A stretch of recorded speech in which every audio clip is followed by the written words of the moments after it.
Let's see what that one says. Go to hell or go to Texas.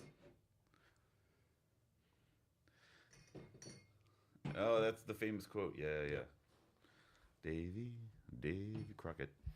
Hello, and welcome to Jason Cavness Experience. I'm your host, Jason Cavness. As a reminder, on April 17th at 2 p.m., I'll be talking at the Military Careers Conference on how to leverage your content for more and better opportunities.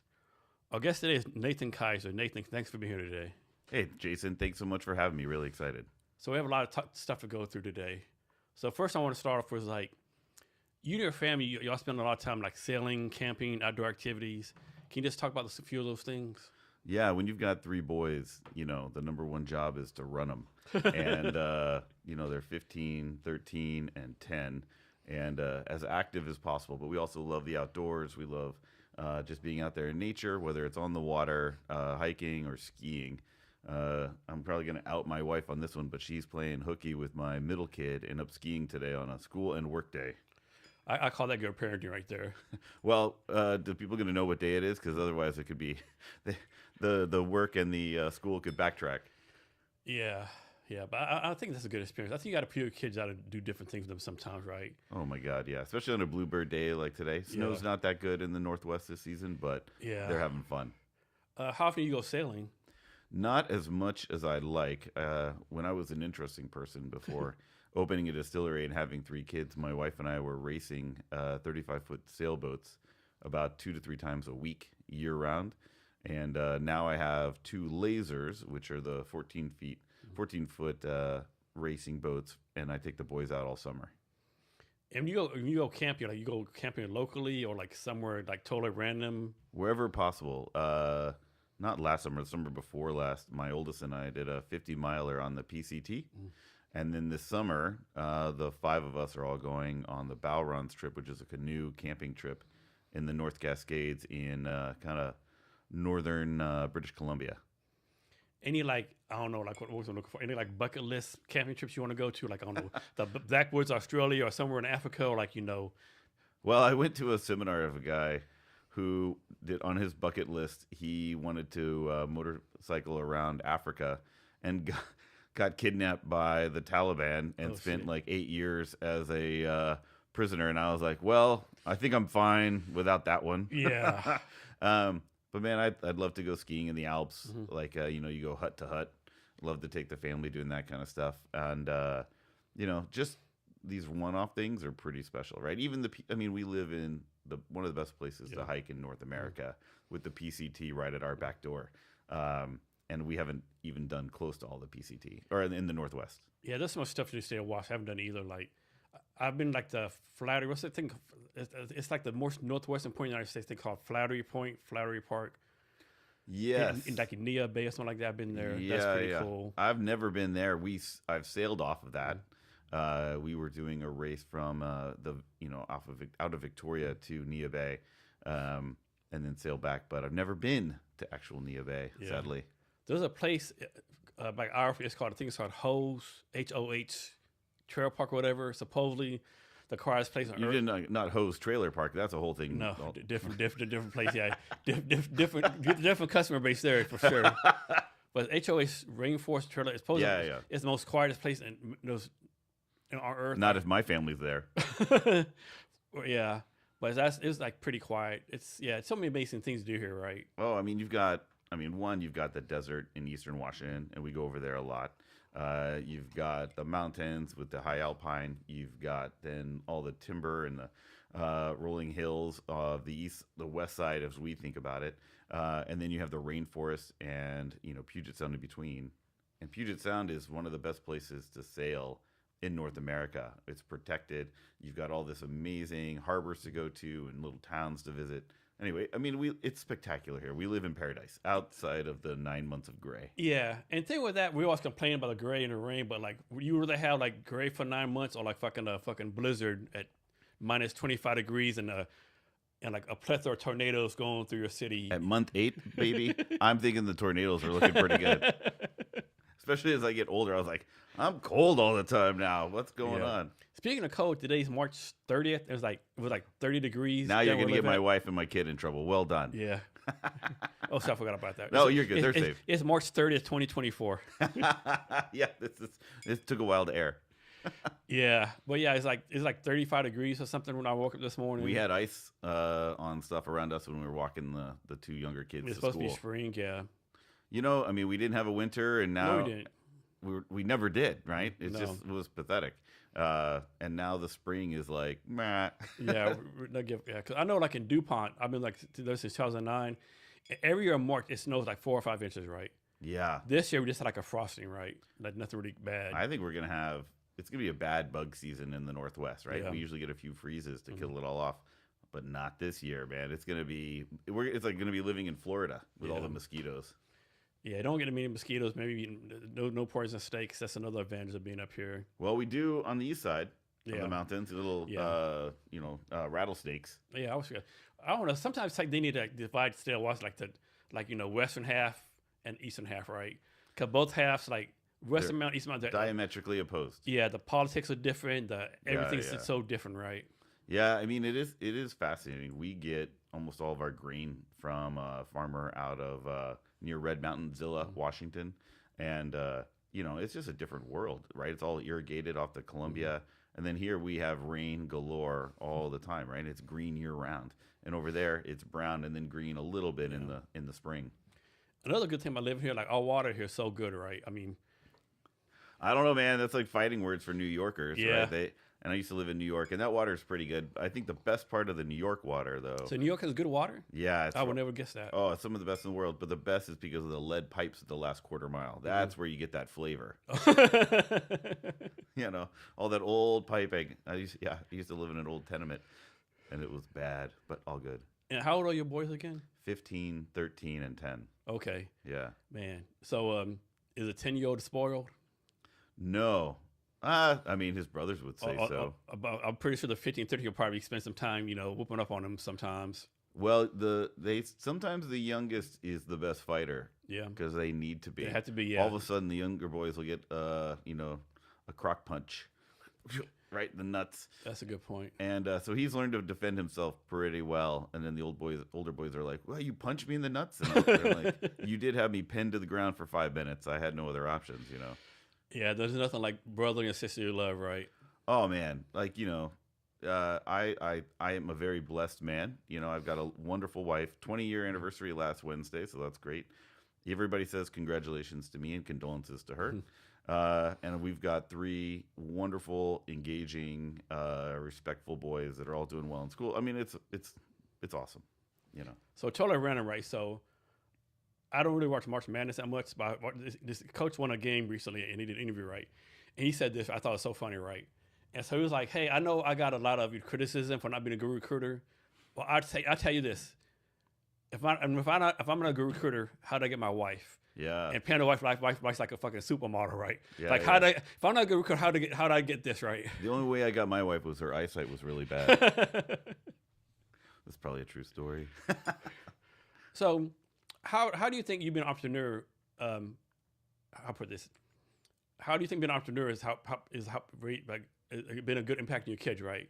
So your boys see you like doing entrepreneur stuff. Do you think it's been a good thing for them? Bad thing?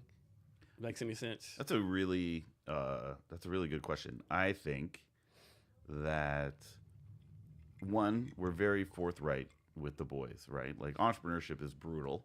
It's not for the faint of heart. If people come and tell me they want to be an entrepreneur, I was like, grow up and get a job. I always say don't. Don't. It's Don't. dumb. It's so dumb. The best way to financial independence is going to work somewhere, right? And putting 10 to 20% of your check away in a stock market tracking fund. I'm Yeah. not an investment guy, Yeah. but that's what the numbers show. And like, don't be an entrepreneur because Yeah. it's going to be up and down and over and out. And but we're very honest with them. They're like, look, this is a good month. This is a bad month. And that level of honesty, I think, and trust that we impart to them has been wonderful. But then also, as an entrepreneur, you've got to deal with anything and everything that could happen tomorrow or the day after, and it's usually not on the radar. And you realize that with the stuff that happens with kids, whether they're in trouble at school or in trouble with each other, it's all passing. Deal with it directly and just get it over with. How much of the bad stuff do you share with them? Probably more than I should. Okay. I mean, it's not like I'm a good card player and can hold stuff close to the chest. But when we're having good months, we celebrate that, and when we're having bad months, and that just is part of entrepreneurship. But I think more honesty is generally better. I think they're able to handle it more than we give them credit. I do too. So talk about the name of your whiskey, 2 Bar. Talk about how that came about. What's the background on that? Yeah, so I love that one. So the name 2 Bar comes from my family's ranch in South Texas, and it's been in the family for about 4 or 5 generations. My dad now has it with his sister, my aunt, and the cattle brand is a 2 classic bar. Like it looks like a 2-2-2-2-. And when we put that on the original design, nobody got what the bleep we were talking about. And so we changed it to 2 BAR. And so it's just an homage to that family heritage and history. I mean, I grew up, and my grandmother is German. She didn't learn English until going to 1st grade, right? Like they were in a little German enclave down in South Texas. And she was a sharecropper in South Texas for almost her whole time as a child. Dirt floors, one room cabin. I mean, abject, absolute poverty, right? And her stories. I miss her dearly. She died at 99. Her name was Gladys Blanc Kaiser, and but I called her Grandmommy until the day she passed. And she goes, I always knew my dad loved me. They didn't show their emotions very much, being German.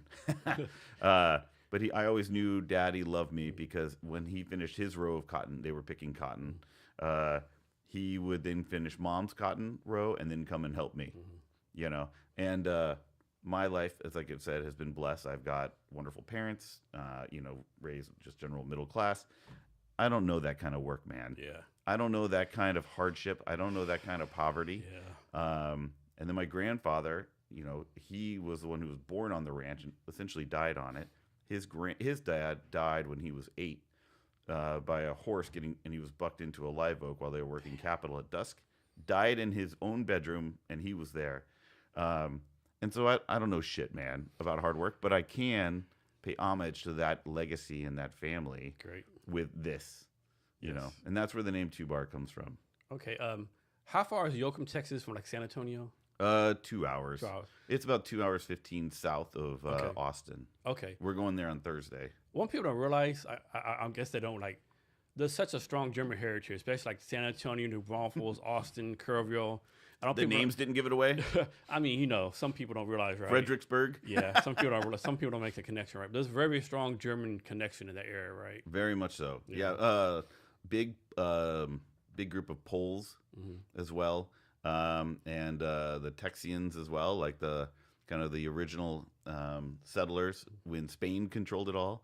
It's kind of a hodgepodge, but they all came down there, and I don't know what they were thinking because the environment in Texas does not match Germany and Poland in any way, shape, or form. No. But they went down there and they thrived, and these are wonderful communities, amazing barbecue, and just really hard workers and just great people all around. One thing I love about it, especially in the spring, summer, every town, New Braunfels, San Marcos, Kerrville, every town has some kind of spring festival every weekend, right? Yeah, Yoakum has Tom Tom, the tomato festival. Okay. And I was like, we didn't have anything else, but hey, whatever. There's always something going on. They also have the leather festival, but I don't know if they talk about that in polite society too much. So the ranch is still active ranch now, still do cattle, all kind of stuff, like still money-making operation, so to speak? I don't think anybody makes money. Well, it's out for lately when beef prices have gone attempting so high. To make money anyway. Yeah. I mean, I think my grandfather, had it, and I think he made it work, but he also was an electrician in the East Texas oil fields, and my grandmother was an executive assistant with TxDOT, right? Like the Department of Transportation down there. And then they ranched, and then they had day jobs, right? Okay. But the ranch was their passion, and was what they loved. I mean, the homestead on there is just beautiful. If I can, one quick story. I was working a rebuilding fence with my grandfather, and this guy drove up, and it's about a half mile from the road named Kaiser Adams, and it's after my family and the Adams family that had a property down the way. And the road to the homestead is about a half mile, and it's up a long hill, and the hill has a 360-degree view of the rolling hills with live oaks. I mean, it's quite gorgeous. And the guy goes, "How much do you want for it?" And my grandfather goes, "Excuse me?" This guy had driven up randomly. And he goes, "This is the prettiest place in this part of the country. I'll buy it from you. Just name your price." And I'd never heard my grandfather curse. And he goes, "Can I curse on?" Yeah. He goes, "Get the fuck out of here." And just pointed his arm. And then the guy was like, totally turned off and like was like, "My bad. I'm sorry." And then turned around and drove away. And my grandfather was like, "I'm never selling this place." Man, they should have done this fucking research first, you know. You know, Look some like went to the county courthouse, looked at some titles and shit. Oh, they've had this is way back in the day. They ain't selling shit. I mean, dude, it's like I have a lot of sentimental value down there to that place, to the family down there.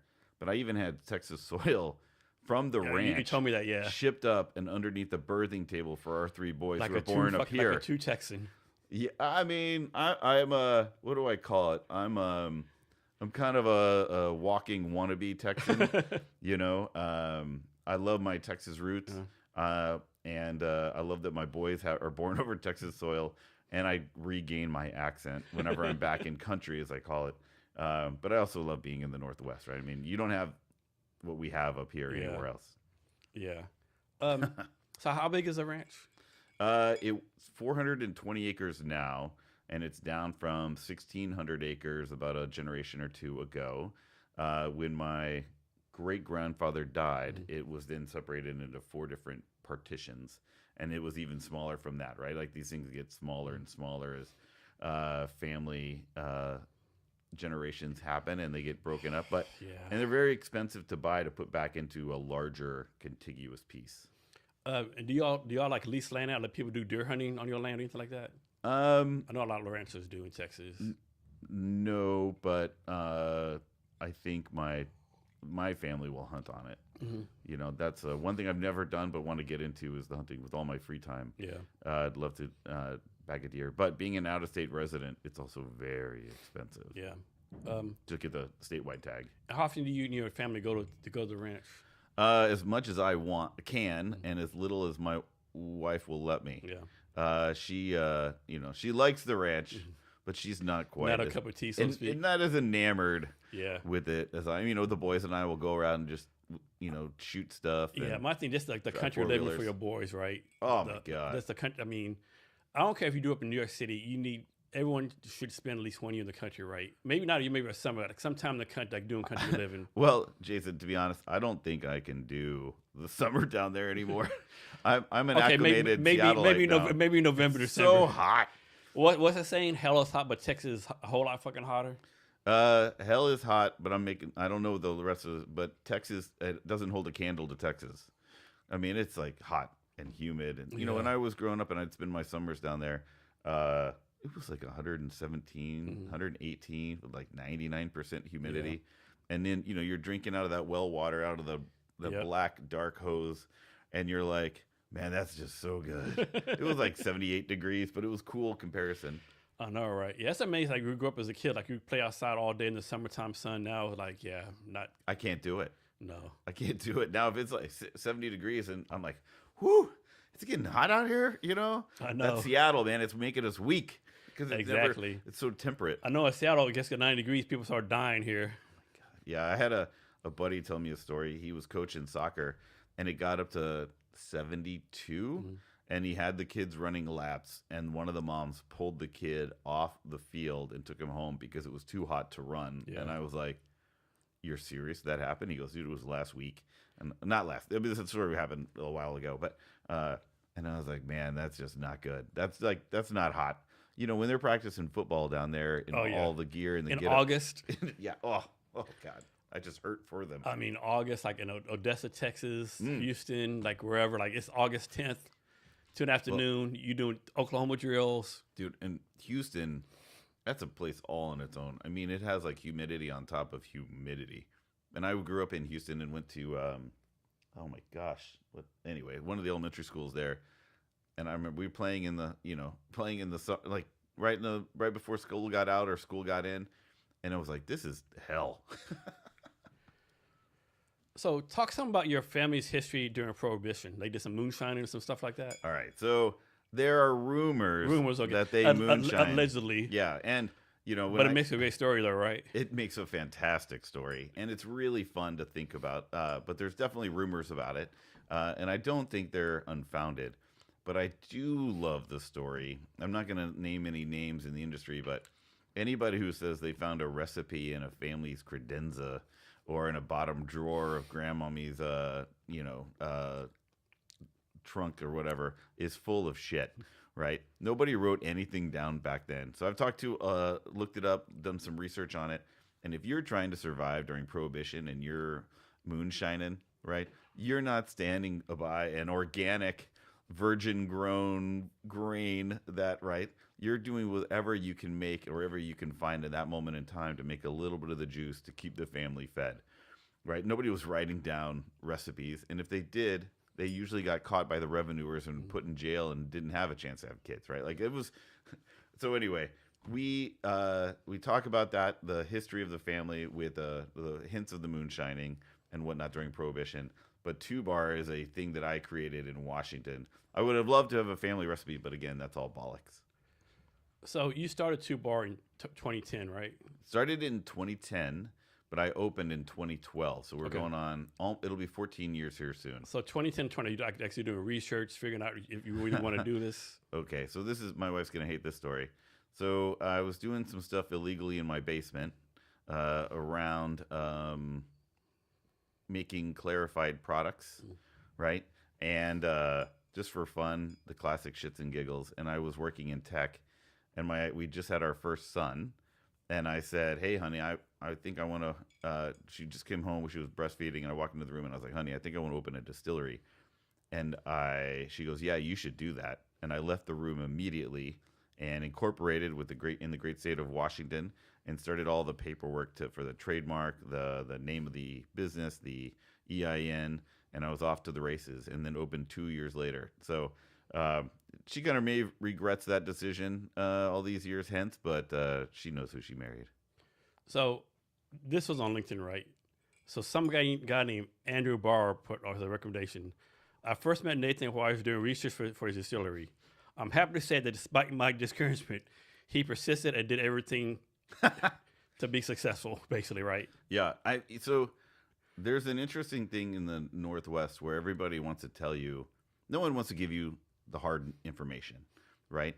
And the hard information is don't do this. It's really dumb. It's really hard. You're going up against these billion-dollar companies who make good whiskey, right? Like in beer, craft brewing blew up because it's not like big beer was that good, right? To be honest, no offense, all big beer makers out there, but in spirits, they know what they're doing. They make really good products, right? We all drink them every day. You have a few of their great products on the table here. And two people gave me the best advice. One, Andrew Borer was like, do not do this. It's really dumb. Another was a buddy, a longtime friend, Devlin McGill. And Devlin McGill is like, are you an idiot? What are you fucking doing? That's the dumbest thing I've ever heard. And I was like, you know what? You're not wrong. You're like, challenge accepted. But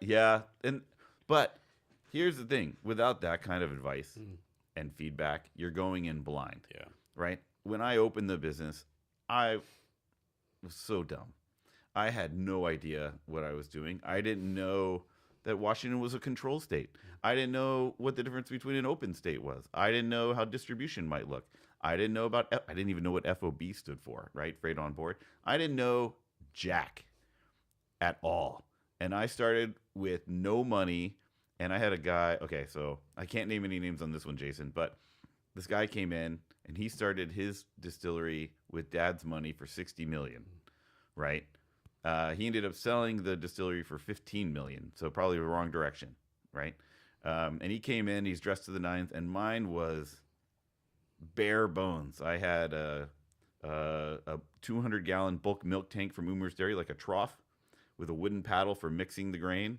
We had a horse trough with a sump pump in it, going to a radiator with a fan zip tied to it as our cooling system.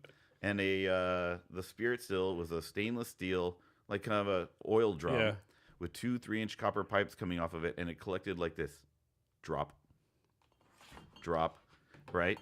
And this other guy came in, and he had a beautiful distillery. He spent more on his. They had a little room that was a positive pressure room where they had organic grout in the tile as to not affect the flavor profile of the whiskey. This is where they tasted their products, right?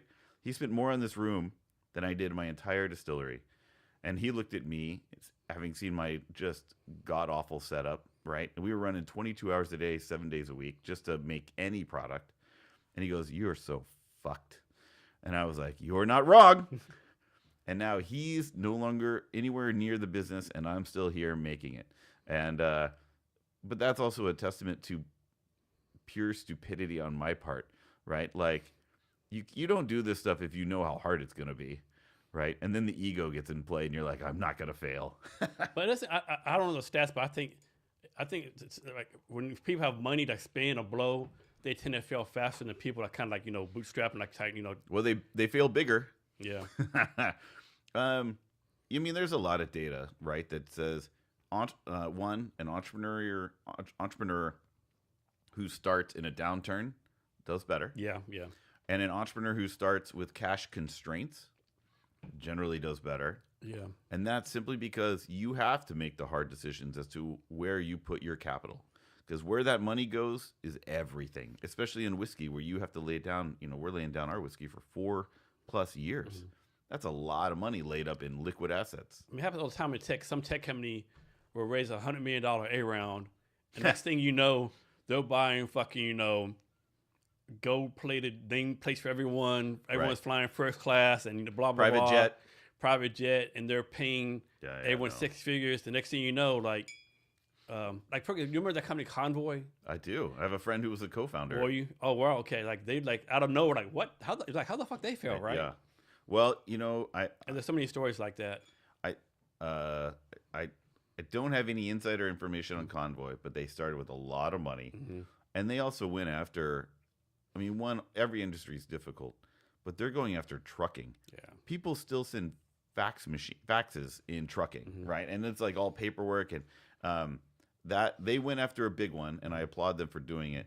But I wonder if they'd had less capital. Who knows? But anyway, my buddy there's a good guy, and I know he fucking worked his ass off to try to make that work. And there's another company, I can't remember the name of it, right? But it was like basically the company was named like kind of like Tubi, but basically they raised like $500 million, and what they did, they made like 10-minute videos, right?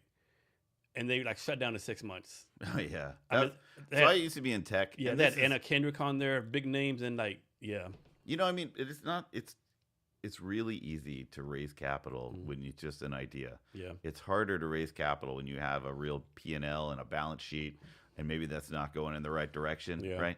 But raise a lot of capital if you can, and then spend it wisely. However, if you raise a lot of capital, it doesn't make sense to spend it wisely. Yeah. You're going for the home run. You're going for Babe Ruth calling that home run, right?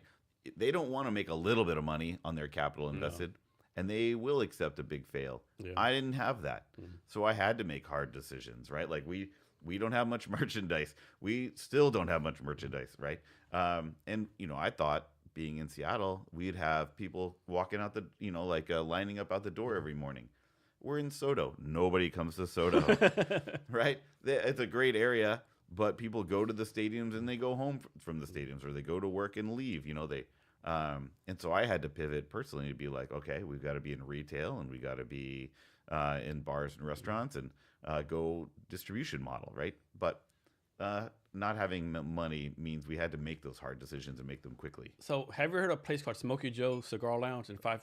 Oh, of course. Yeah. Sony is one of our distillers. They had like 2 of your bottles there. Yeah. I think I took a picture one time and sent you. Yeah, you did. Thank you. Yeah. She's now a part owner. Actually, we have 2 employees. It's Maddie Kelly and Sony Watson, and they're the main production crew. Now they're also part owners. And Sony loves her cigar lounges around the country. Yeah, that's a great place. Yeah. So that's a good thing. Like, talk about having an all-female production team, right? 'Cause I think most people, they think of like bourbons and distillery spirits, like thinking that's a bunch of guys, right? Talk about how it came about. You have like Traditionally, it's more kind of guy bro-ish. I have had a lot of employees, both at previous companies and at Two Bar, and I don't give a flying anything what your gender, right?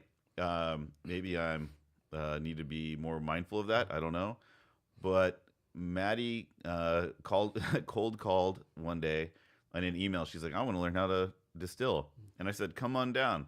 And she thought it was an interview, and I just gave her a shovel and had her shovel out the mash tun. And fast forward a month, and she's running the tasting room. Fast forward about 6 months, and she's running the entire place, right? And then I guess what was it? She's been now with me for 12 years, 13 years. And I year 5, I was like, I never even saw your resume. And she goes, well, I have a chemistry degree. And I was like, oh, all right, that's pretty cool. And then Sony came through of a friend, actually, yeah, pretty much. And then never left. And, you find the right people who have the right vision and the right love for what you're doing. And, everything else is great. I always said you could train anybody, but you can't give them the vision and you can't, the earnest, right, to do what they're doing. So when you started this, were you like, okay, I'm going to compete with Jack Daniels. I'm going to be better than, this company. Were you not listening? I didn't know what the fuck I was doing. I mean, but you had to have some kind of at least idea, right? Like maybe you tasted Jack Daniels, you'd be, man, this is fucking crap. I can do better than this. I wish it was that beautiful, man, or that simple. No, I just I love the name. I love bourbon, and I wanted to make something again, right? I started my career at a medical device company, and I love the fact that we had material products that we made, and this fit all of those goals, and I love the space, right? But I wasn't testing other people's stuff, because it's all good, right? It's not like Jack Daniels is not my... Yeah, I mean, some of it is trash, Well, for sure. But there's a lot of good bourbon out there. But Heaven Hill, right? Heaven Hill makes some of the best freaking bourbon in the world, right? But what I wanted to do was make something different. So I'm gonna get a little bit into the product a little bit, and so our bourbon is 60% corn, 6% wheat, and 34% malted barley, and that provides a lot of flavor. So, quick and question. body. Yeah. How do you come up with that? Was it a bunch of experimentation? Like one time it was 80% corn, 10% this. You don't have that chance, man. No. Okay. I mean, when you're making it and you mash it one day, you ferment it and we do a really long fermentation, like 7 days, 8 days, and then you distill it, and then you have to age it 4 years. Okay, so there's no experimentation. That iteration. So what we did was a lot of research. Okay. And then what we did is I'm guessing ladies about 25,000 Hail Marys, or was it the rosaries? Yeah, rosaries. I'm guessing ladies' chemistry degree helped out with that some, I would say. They did, and we also had a different head distiller at the time, Gabe Newton, who's a genius, and he really was kind of the forefront on that mash bill and stuff. And he's still a longtime friend of mine. But it was all of us kind of working together. But he led that mash bill. I told him we wanted something unique, something different, something that could stand on its own. And I don't think there's another whiskey out there that's quite like what we do, which is both good and bad. Good because it's different, bad because it's different. And you only have the 3 employees, you and the 2 ladies, right? That's right. So how in the world you pull out producing whiskey, all the stuff involved with 3 people? Like you have some AI robot somewhere. You got your 3 kids working for free, Can't answer that. We do one thing. Right, every day we make the same mash bill, and it's like we make the same whiskey. We play every once in a while. We'll make something different, like a rye or a single malt, what have you. But every day we make the same whiskey, and then what we do is towards the end of the aging process, we finish it in the 4 different ways. Right, the 80 proof, which is our flagship, the bottled in bond, which was our first product, even though it wasn't a bottled in bond at the time, and then the amaretto barrel finished and a wine barrel. And that, we are super specialized. My joke is that the ladies are highly super intelligent. I'm a bit of an idiot, right? And that's why we do one thing so I can understand what we're doing. But one, you're fucking got a pot commit, right? 2, if you do one thing, you kind of learn how to do it pretty well, right? But if we were doing vodkas and gins, uh, single malts and ryes all the time, who are you? Who are you to anybody? Yeah. You can't be everything to everybody. You can't be a jack of all trades, right? You can't. There's almost no business is really that successful doing that, right? The few ones, right? But even Tito's what do they make? Yeah, one vodka. Yeah. Here's a fun story. Do you know how long Tito's has been around? It's been a while, yeah. People think it's overnight success. It's not overnight. That guy, I believe, he started it in 1988, and he was out there grinding for 20-ish years. 88, well, yeah, 25, 26 years before he hit it big in the 2014, 2015 is when they started really to blow up. Yeah. And they make vodka. Right, and I'm not saying vodka in a negative sense, but they just do one thing. Yeah. And I'm not the next Tito's, right? Don't get me wrong, but focus. So, what is bottled and bond? Oh yeah, I love that one. So as long as it's bourbon, right, made in the United States, majority corn, distilled below 160 proof, and barreled below or at 125 proof in a new charred oak barrel, that's bourbon, right? Bottled and bond is aged 4 years, made in the same distillery, in the same calendar year, by the same distiller, and bottled at 100 proof. So this bourbon was always the one that we're drinking now in the old fashions was our first and only SKU for 9 years. I had one SKU, the 100 proof bourbon. It started as 9 months old in a 375 milliliter bottle or a pint sized bottle, and then we got it to 10 months, and then we went back to 8.5 months, and quarter size barrels, and then over time though we got it to 4 years minimum old in a full size barrels, and that was in about 2020, and that's when we renamed it as Bottle and Bond, and I do believe it's the only commercially available Bottle and Bond bourbon made in the Northwest. So you talked about some a little bit earlier, but a lot of people, I think, when they start a bourbon business or drink beer, whatever restaurant, they're like, okay, I'm gonna make a great bourbon or a great restaurant, but there's the other thing that fucks them up, right? Like it might be, like you said earlier, these corks are expensive now, the glass is expensive. Like, like how do you figure out the price to ship stuff right? What's something that kind of fucked you up at the beginning? Like, man, all of it. I mean, yeah. Like always expecting this, like, whoa. Well, first and foremost, it was, oh my God, this production equipment is not going to get us to where we need to be, right? The original setup. And then it was like, okay, now I need to really scale and buy real equipment. And then it's like, okay, my corn supplier ran out of corn. I can't do much without corn, right? And then in COVID, nobody had bottles. So like, I'm not really a bourbon distillery if I can only keep it in barrels. Like the world doesn't buy it in barrels, and then we've had some tariffs hit different bottles, and we were like try to get suppliers and everything, and I think I think not just me but most entrepreneurs were a little bit like Neo in the Matrix, learning to dodge the bullets, right? Because they're coming all the time. So I know you buy all your your ingredients from like state of Washington. Pretty much, yeah. But how do you decide who to buy it from? I mean, that's all relationship driven. So the corn we use is pretty standard corn.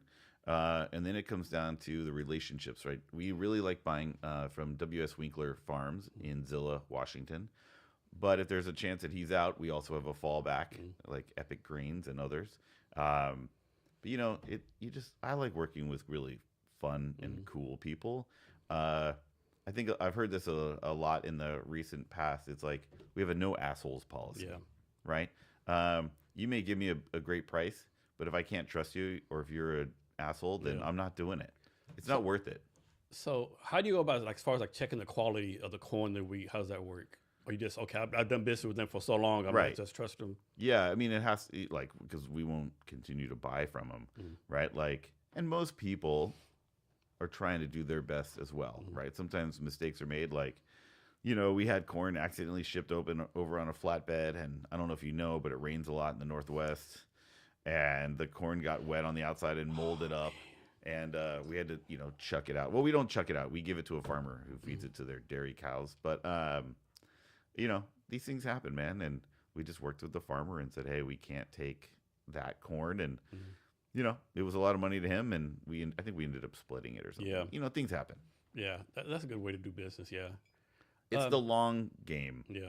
And, when you're making whiskey, you realize that the long game is the only real game in town, right? Whether it's a sales process or the making process or the partnerships you work with, so.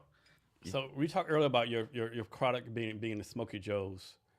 Like, how does it go about? How do you decide which stores to sell it into? Are they reaching out to you, or are you going like to Trader Joe's, different places like Bevmo? Yeah. Hey, buy my shit. I just have a line of people who want to buy it. It's up and down 4th Avenue, almost down to Boeing Field. I mean, it's like it's a lot of just grinding and building relationships. Like Trader Joe's has been a wonderful partner of ours for years, and our flagship 80 proof is available there, really affordable. But then PCC has been an amazing customer. Bevmo, we were in all the Whole Foods until some online bookstore bought them. But don't worry, I'm not bitter. And we were doing really well. But Amazon had to have their say. It's all good, right? But that's the other thing you realize is you win some and you lose some. And again, we're playing for the long game, so no hard feelings, and people make the decisions they need to make for the time, and we'll always be here.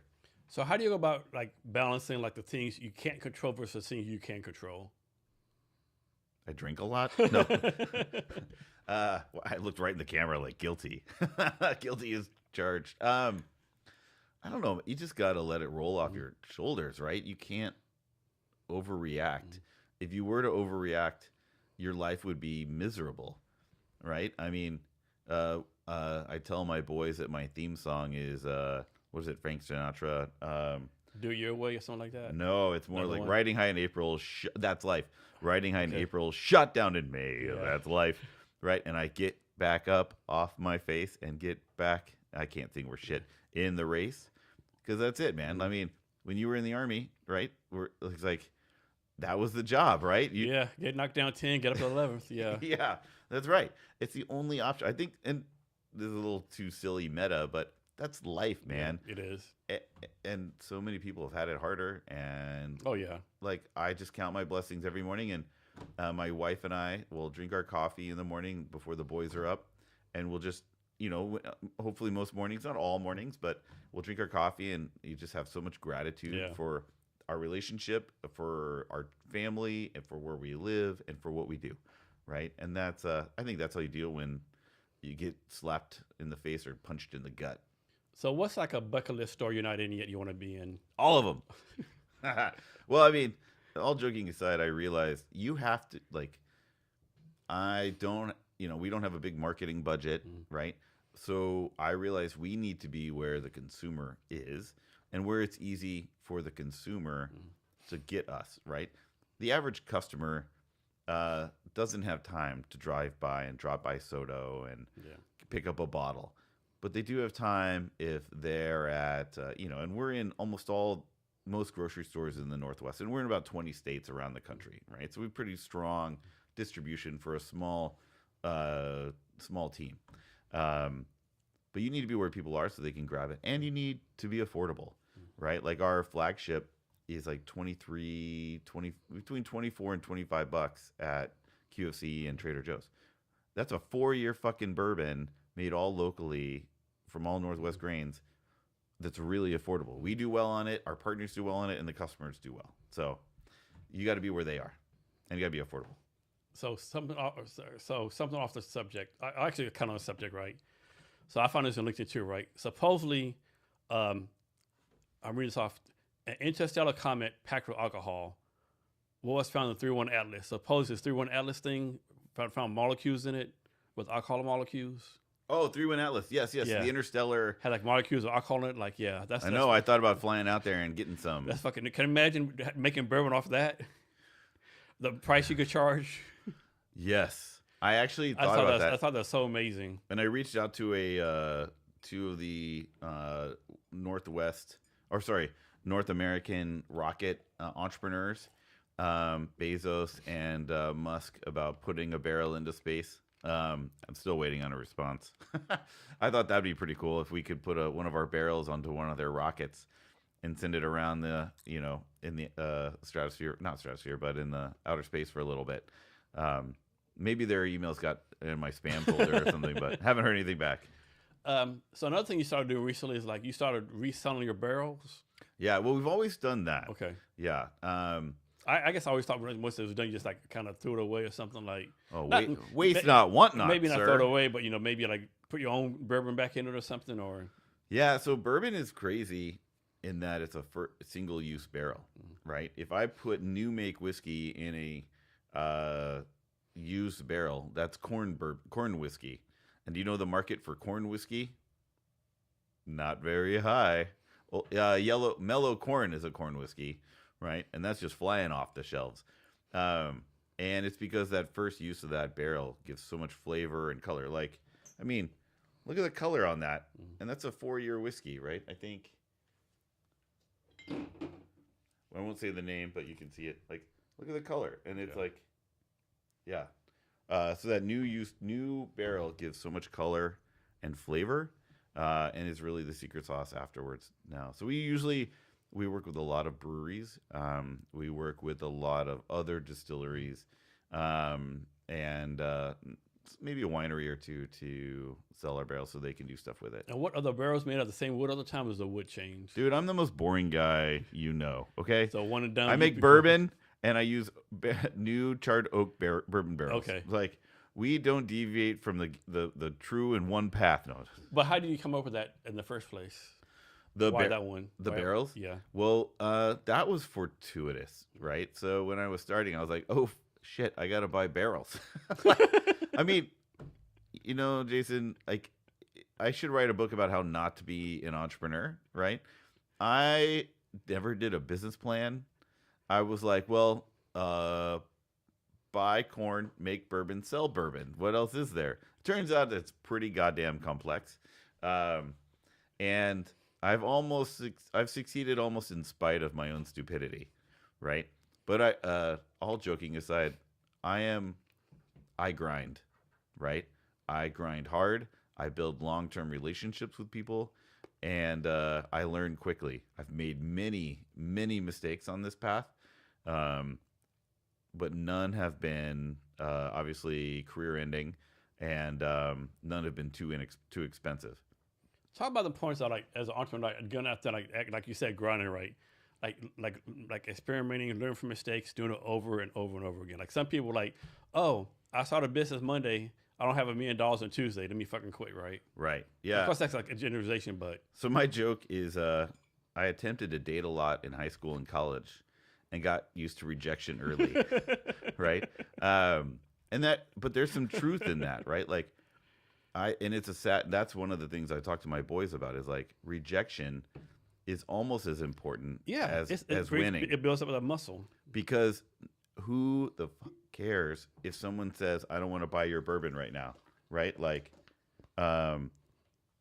rejection builds character, and it makes you stronger. It makes you ask what you're doing right and what you're doing wrong.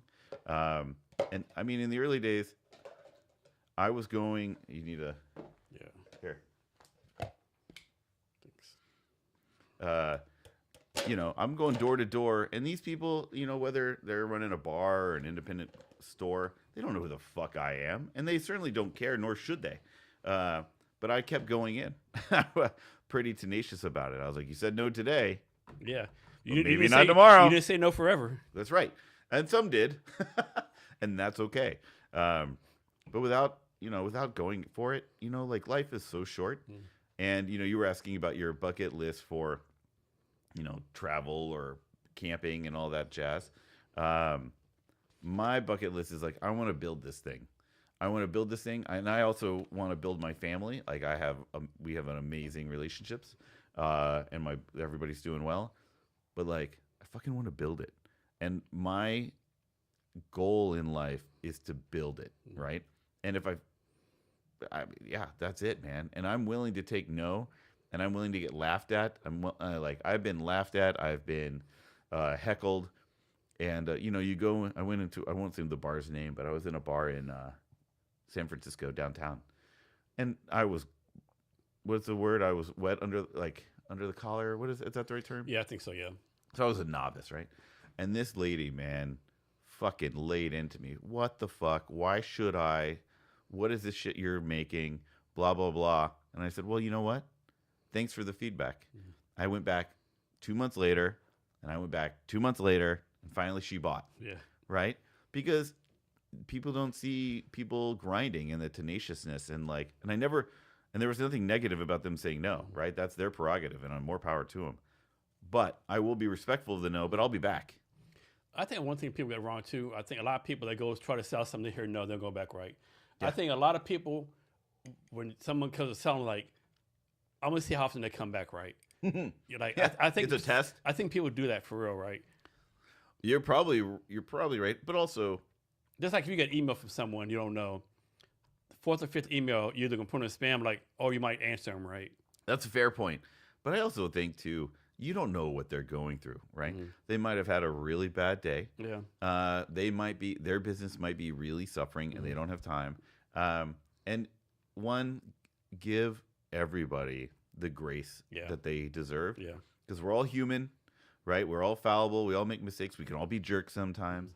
But give the grace until maybe time 3 and you're like, no more grace. But, So let's talk about the skill of following one up. yeah, that's hard. Because nobody likes being shot down. And I was joking about it earlier, but it's still hard, right? But you got to go in there. And I tell my boys, the number one way to make a friend? Go in with a smile. Always have a smile on your face, no matter what. And then here's the other thing. Ask them questions. I have been in so many supplier, and that's what we call ourselves, right? Whether it's wine, beer, spirits, we are suppliers in the space of alcohol. And we're going up and talking to distributors. We're going up and talking to accounts. And the best fucking thing that people do, from my perspective, is they go into these meetings, they pull out their laptop and open up a PDF, right? Or a PowerPoint with a gazillion lines on it. That's all 0.0 micro font. And they start reading it. Right? That's the dumbest thing in the world. What I try to do is I go in and I go, Jason, what's going on with you? What, and then if you say, Nathan, you're an idiot, get the hell out of my office. And I come back 2 months later and I go, hey, how's it going? Your office doing fine? Right? Like, you got, like, it's not hard. If I can do it, it's definitely not rocket science, but it's the tenaciousness and the, just don't give up. Yeah. So talking about tech, I think a stat out there that shows, like, if you go pitch a VC or investor, you go straight in the pitch deck, like, my product is blah, blah, blah. No one fucking cares. No one cares. But if you, like, build a relationship, hey, what are your problems? Yeah, what are the issues you're facing? Tell what a do story, your customers want? And those are the ones that raise money, right? But also more importantly, like, this happens a lot. And I say, hey, look, I think this product will work for you for these reasons. But if you don't think it's going to work for your customers, I don't want you to bring it on. Because then you'll be mad at me, and then I'll be disappointed because you're not reordering. But ultimately, you have to do what's right by your customer. And I think, because I'm also biased, that the flavor, the quality, the heritage, and the price will make sense. But sometimes it doesn't for people, and that's okay. Do you ever have a place where, like, maybe I'll make this up, where like a wine bar reaches out to you, hey, you know what, we have no bourbon, but we want to try something different. But we want to bring your whiskey into a wine bar or a beer hall. I will, of course, say yes. Yeah. No, I mean, in that case, you go, are you sure? Yeah. You're a wine bar. You do it really well. Adding bourbon may be good, but it may not be. I'm willing to try it, but but also you can't tell the customer they're wrong. No. Ultimately, you can share feedback and insights, but the customer is always right because they're doing what they need to do. Especially a paying customer, right? Yeah. Non-paying customers, charity, and we work with a lot of charities, but not on that side. Yeah, that's a fair point. Yeah. So you talked earlier about how people told you not to do this, all that kind of stuff. Yeah. So what was the moment where it was like people telling you, don't do this, you're stupid, you're an idiot, too much competition, you're just like, fuck all y'all, I'm doing this shit. I don't care what it takes, I'm immediately. Yeah, I mean, an entrepreneur, you you have no other option than to see it through, right? If you believe in the vision, and like, how many entrepreneurs have been told that they were idiots, that what they were doing was the dumbest thing in the world, right? Like I think it's Fred Smith, the founder of FedEx, right? He Everybody said that FedEx was the dumbest thing in the world, would never work, and he said you're all wrong, right? Obviously, Steve Jobs is a famous, person in that. Jeff Bezos, any visionary, and I'm not a visionary, man. I mill grain for a living, so let's just set expectations where they need to be set. But like, visionaries don't believe in the consensus, and entrepreneurs, even on a smaller front, don't believe in the consensus. The guy who's starting a plumbing service, and there's a lot of plumbing services. You tell me we need more, I guess we do, right? They're going to do it regardless of what the consensus is, or the young woman starting a PR firm or whatever. Like, just fucking do it and go full bore, right? Means you have to make sacrifices, but don't believe what people tell you, because nobody knows. You don't know if you're going to be successful, and they don't know if you're going to be successful. But your hard work and your grinding and your making your own reality will definitely help your being successful versus hurt it. So how did your tech background help you or hurt you building this company? Yeah, I think about that one a lot, actually. That's a good one. I think minimum viable product. Get something to fucking market. A lot of people create stuff and they want to make it perfect.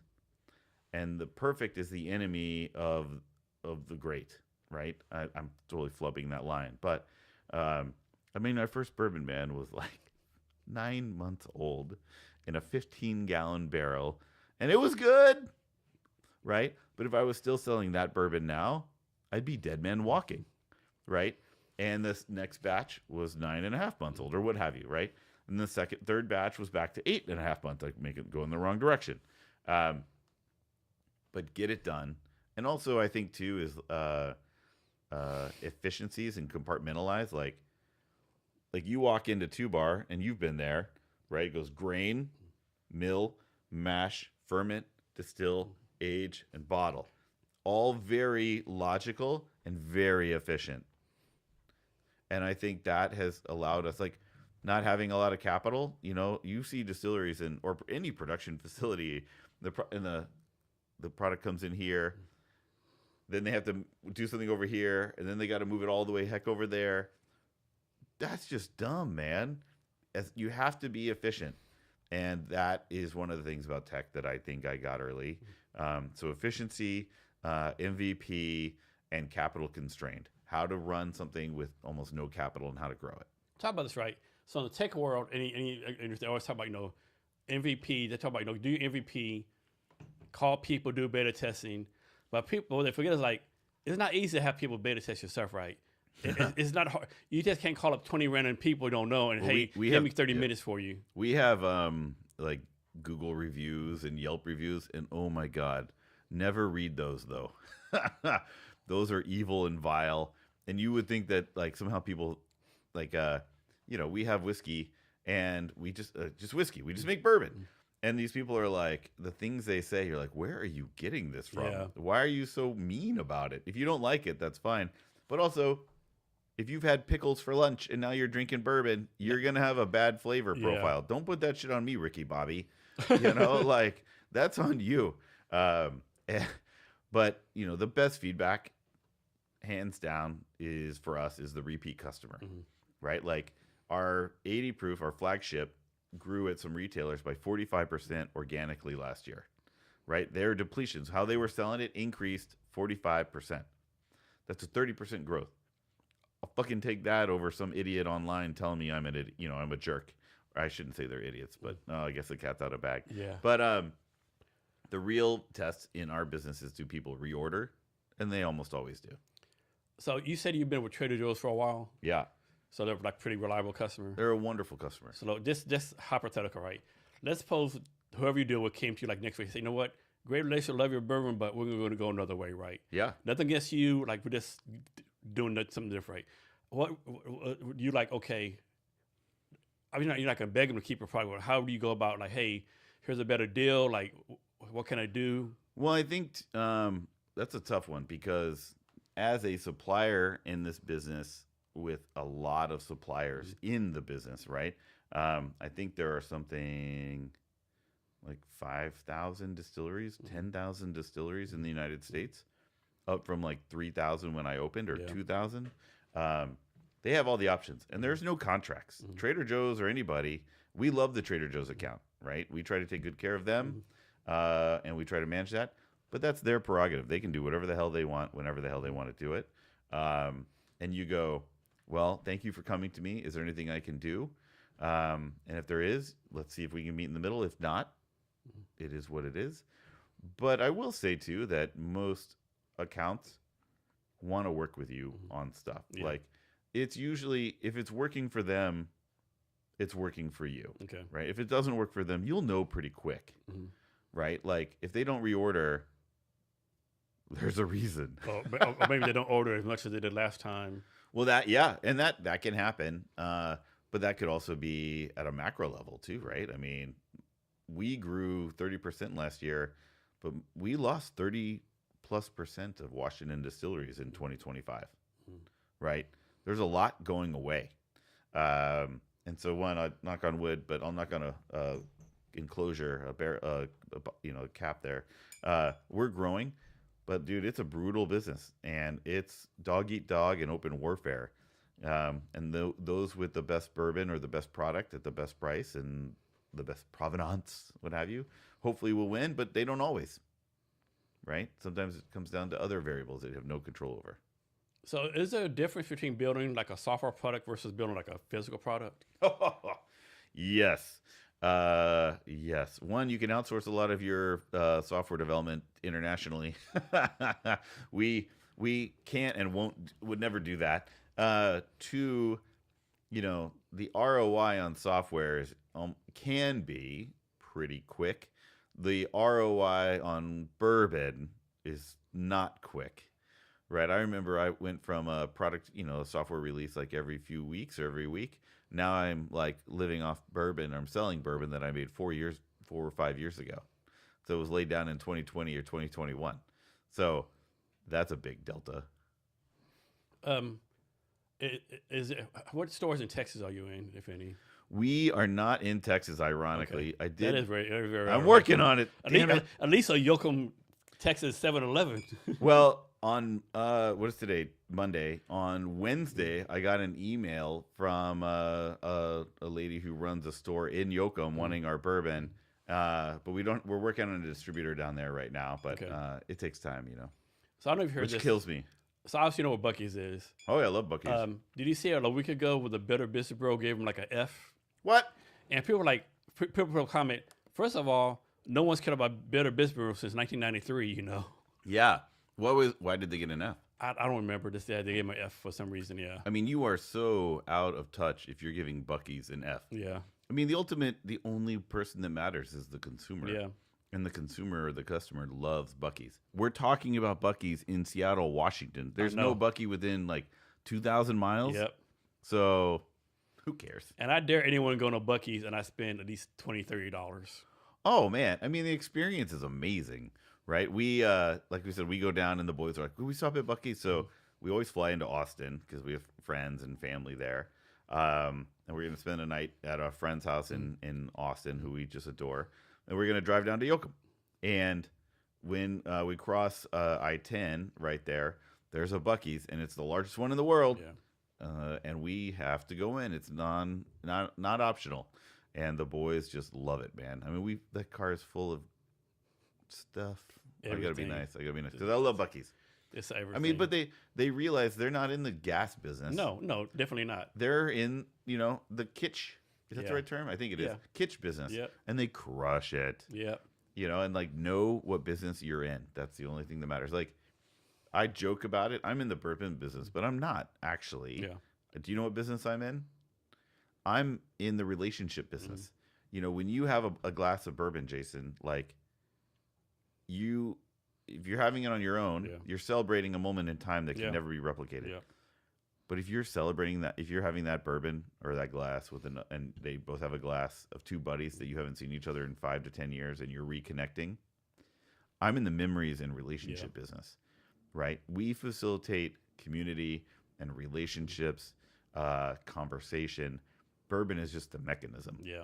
Like a tool, so to speak, right? It is. That's right. And it like, I'd say like the why of what we do and what any industry is or every business is more important than the what. Mm-hmm. Like I used to be COO of a tech company called and we did data hosting and web hosting for people, and people were like, oh, you're in the web hosting business. I was like, no, we're in the you get to sleep at night business, because if you ran a business and you were on our servers and you were doing 20, 30, 40 million dollars a month, you wanted to know that we were not asleep and that we were making that sure that ran for you. We called you with a solution before you even knew there was a problem, right? You're in that safety business. So anyway, in bourbon, we're in the relationship business, I think. So you might not know the answer to this, but so I don't know if you're a cigar smoker or not. I am. But are there any like cigars that you know that pair like great with your bourbon?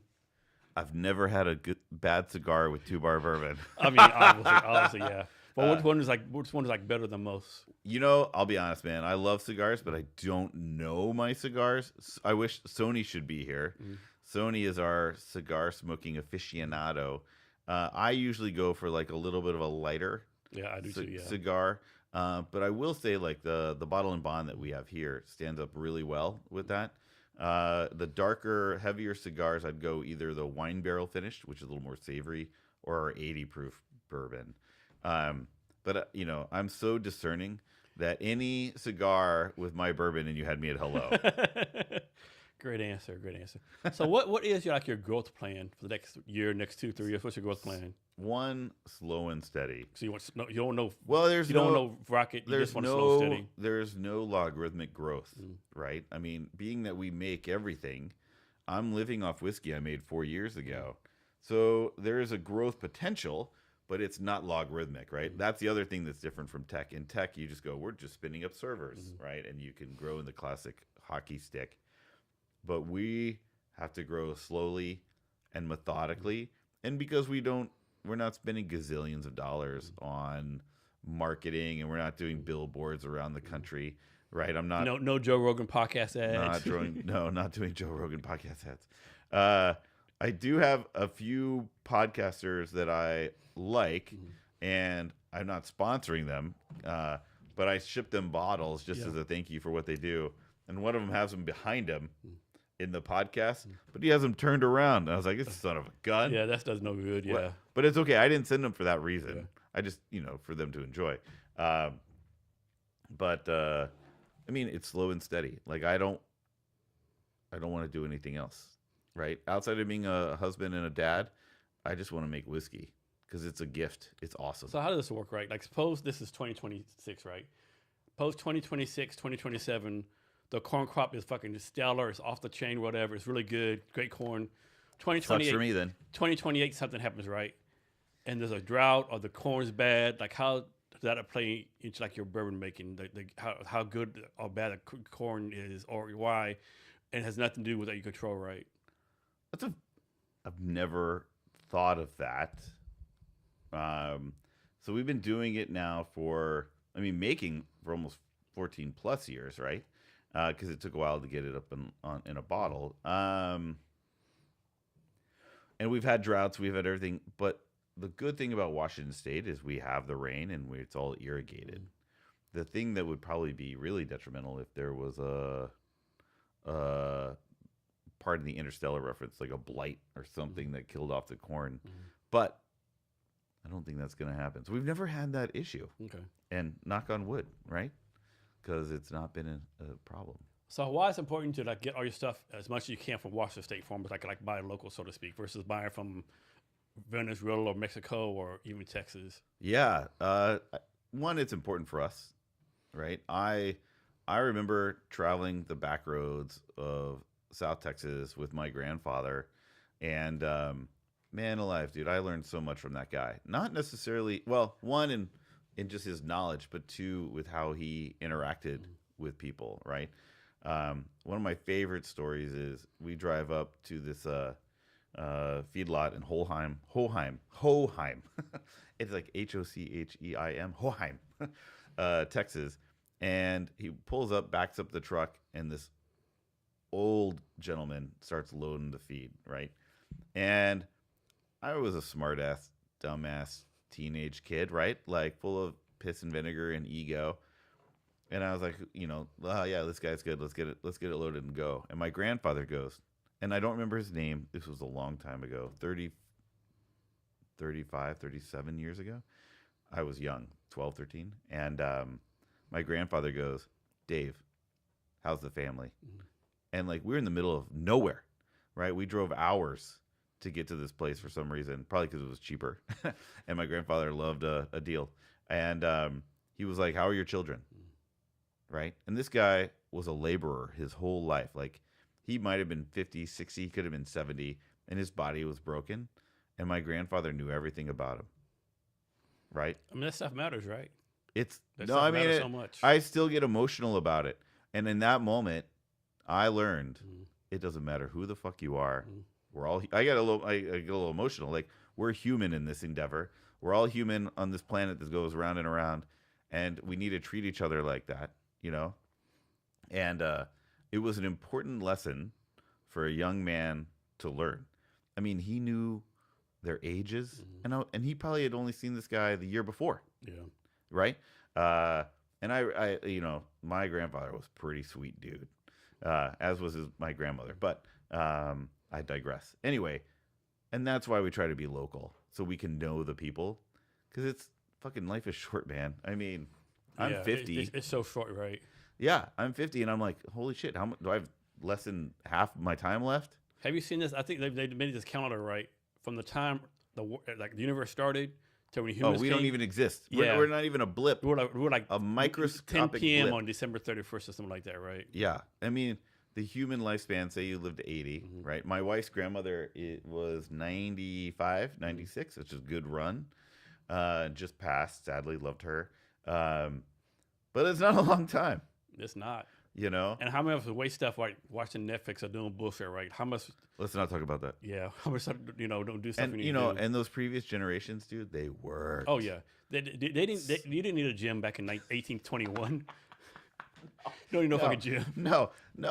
I mean, I remember, like, my grandfather was like, "What are you talking about going to the gym? We got to go load like 60-pound bags of feed.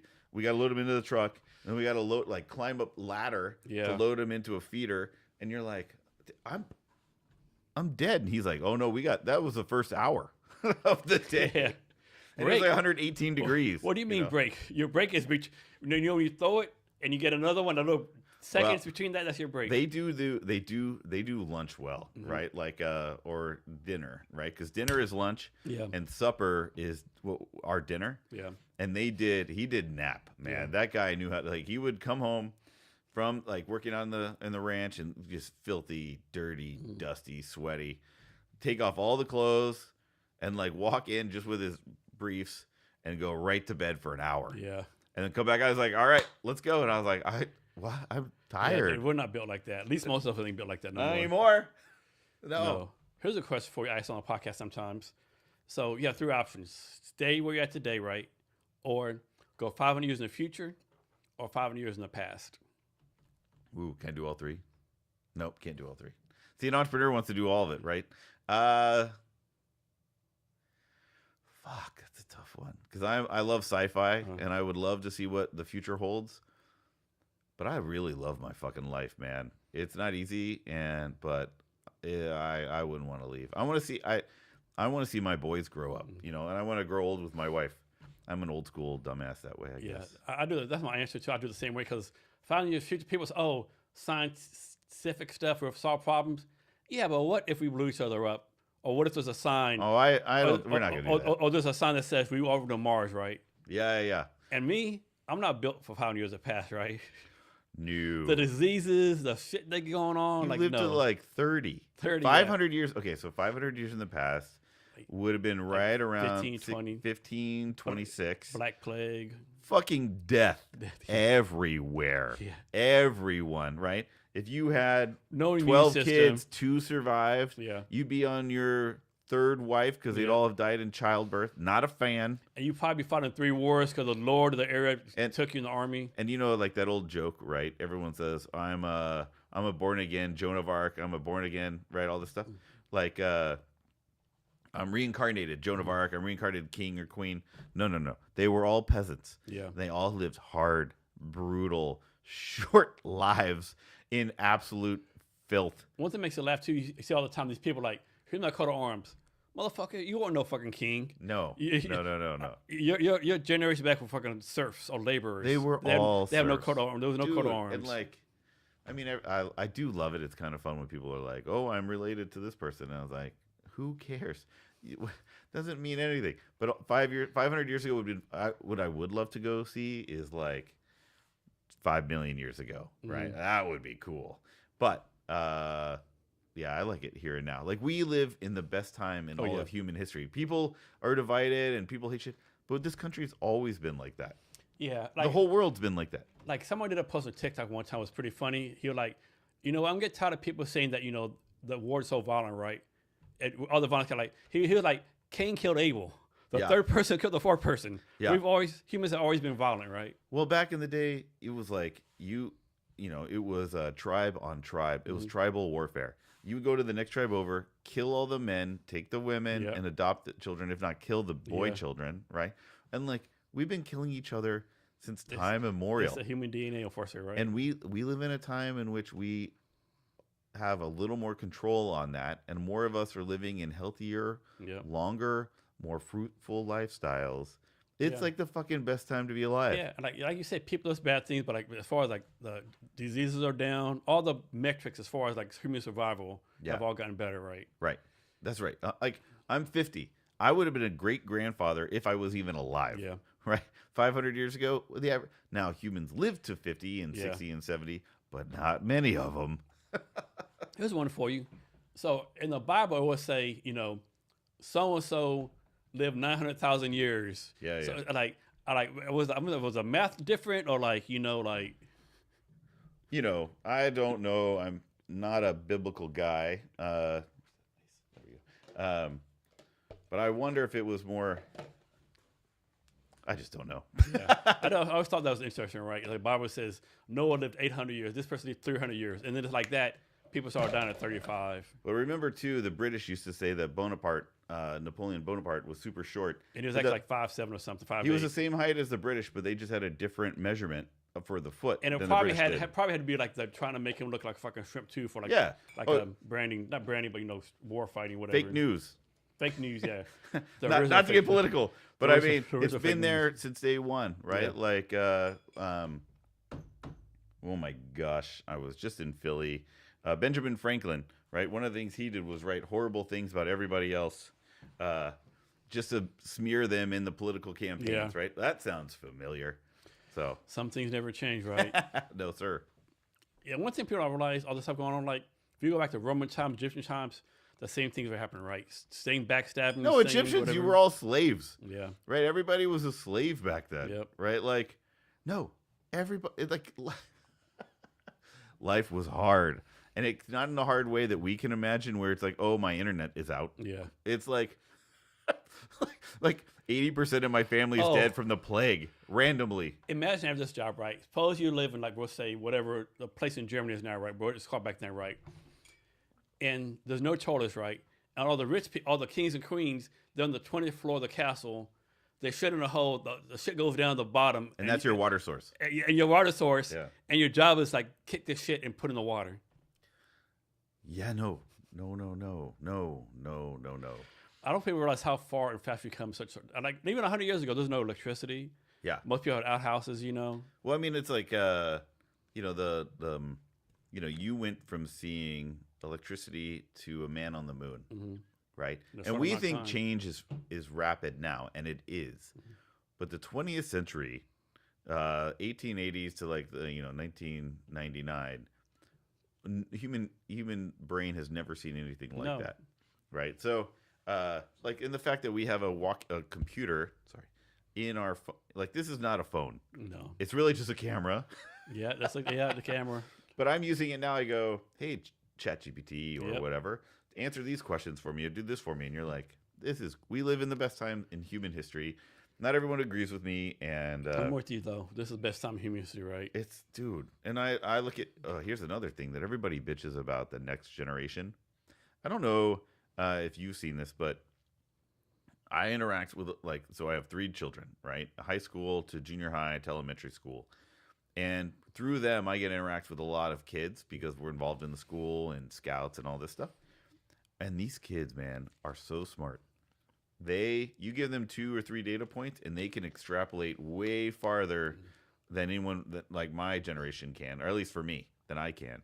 Like, I think now we need to get them off Snapchat and social media, but that's true for us too. But like, I think the world's in good hands, but I'm maybe a minor voice there. My son, his girlfriend, and my grandson live with us, right?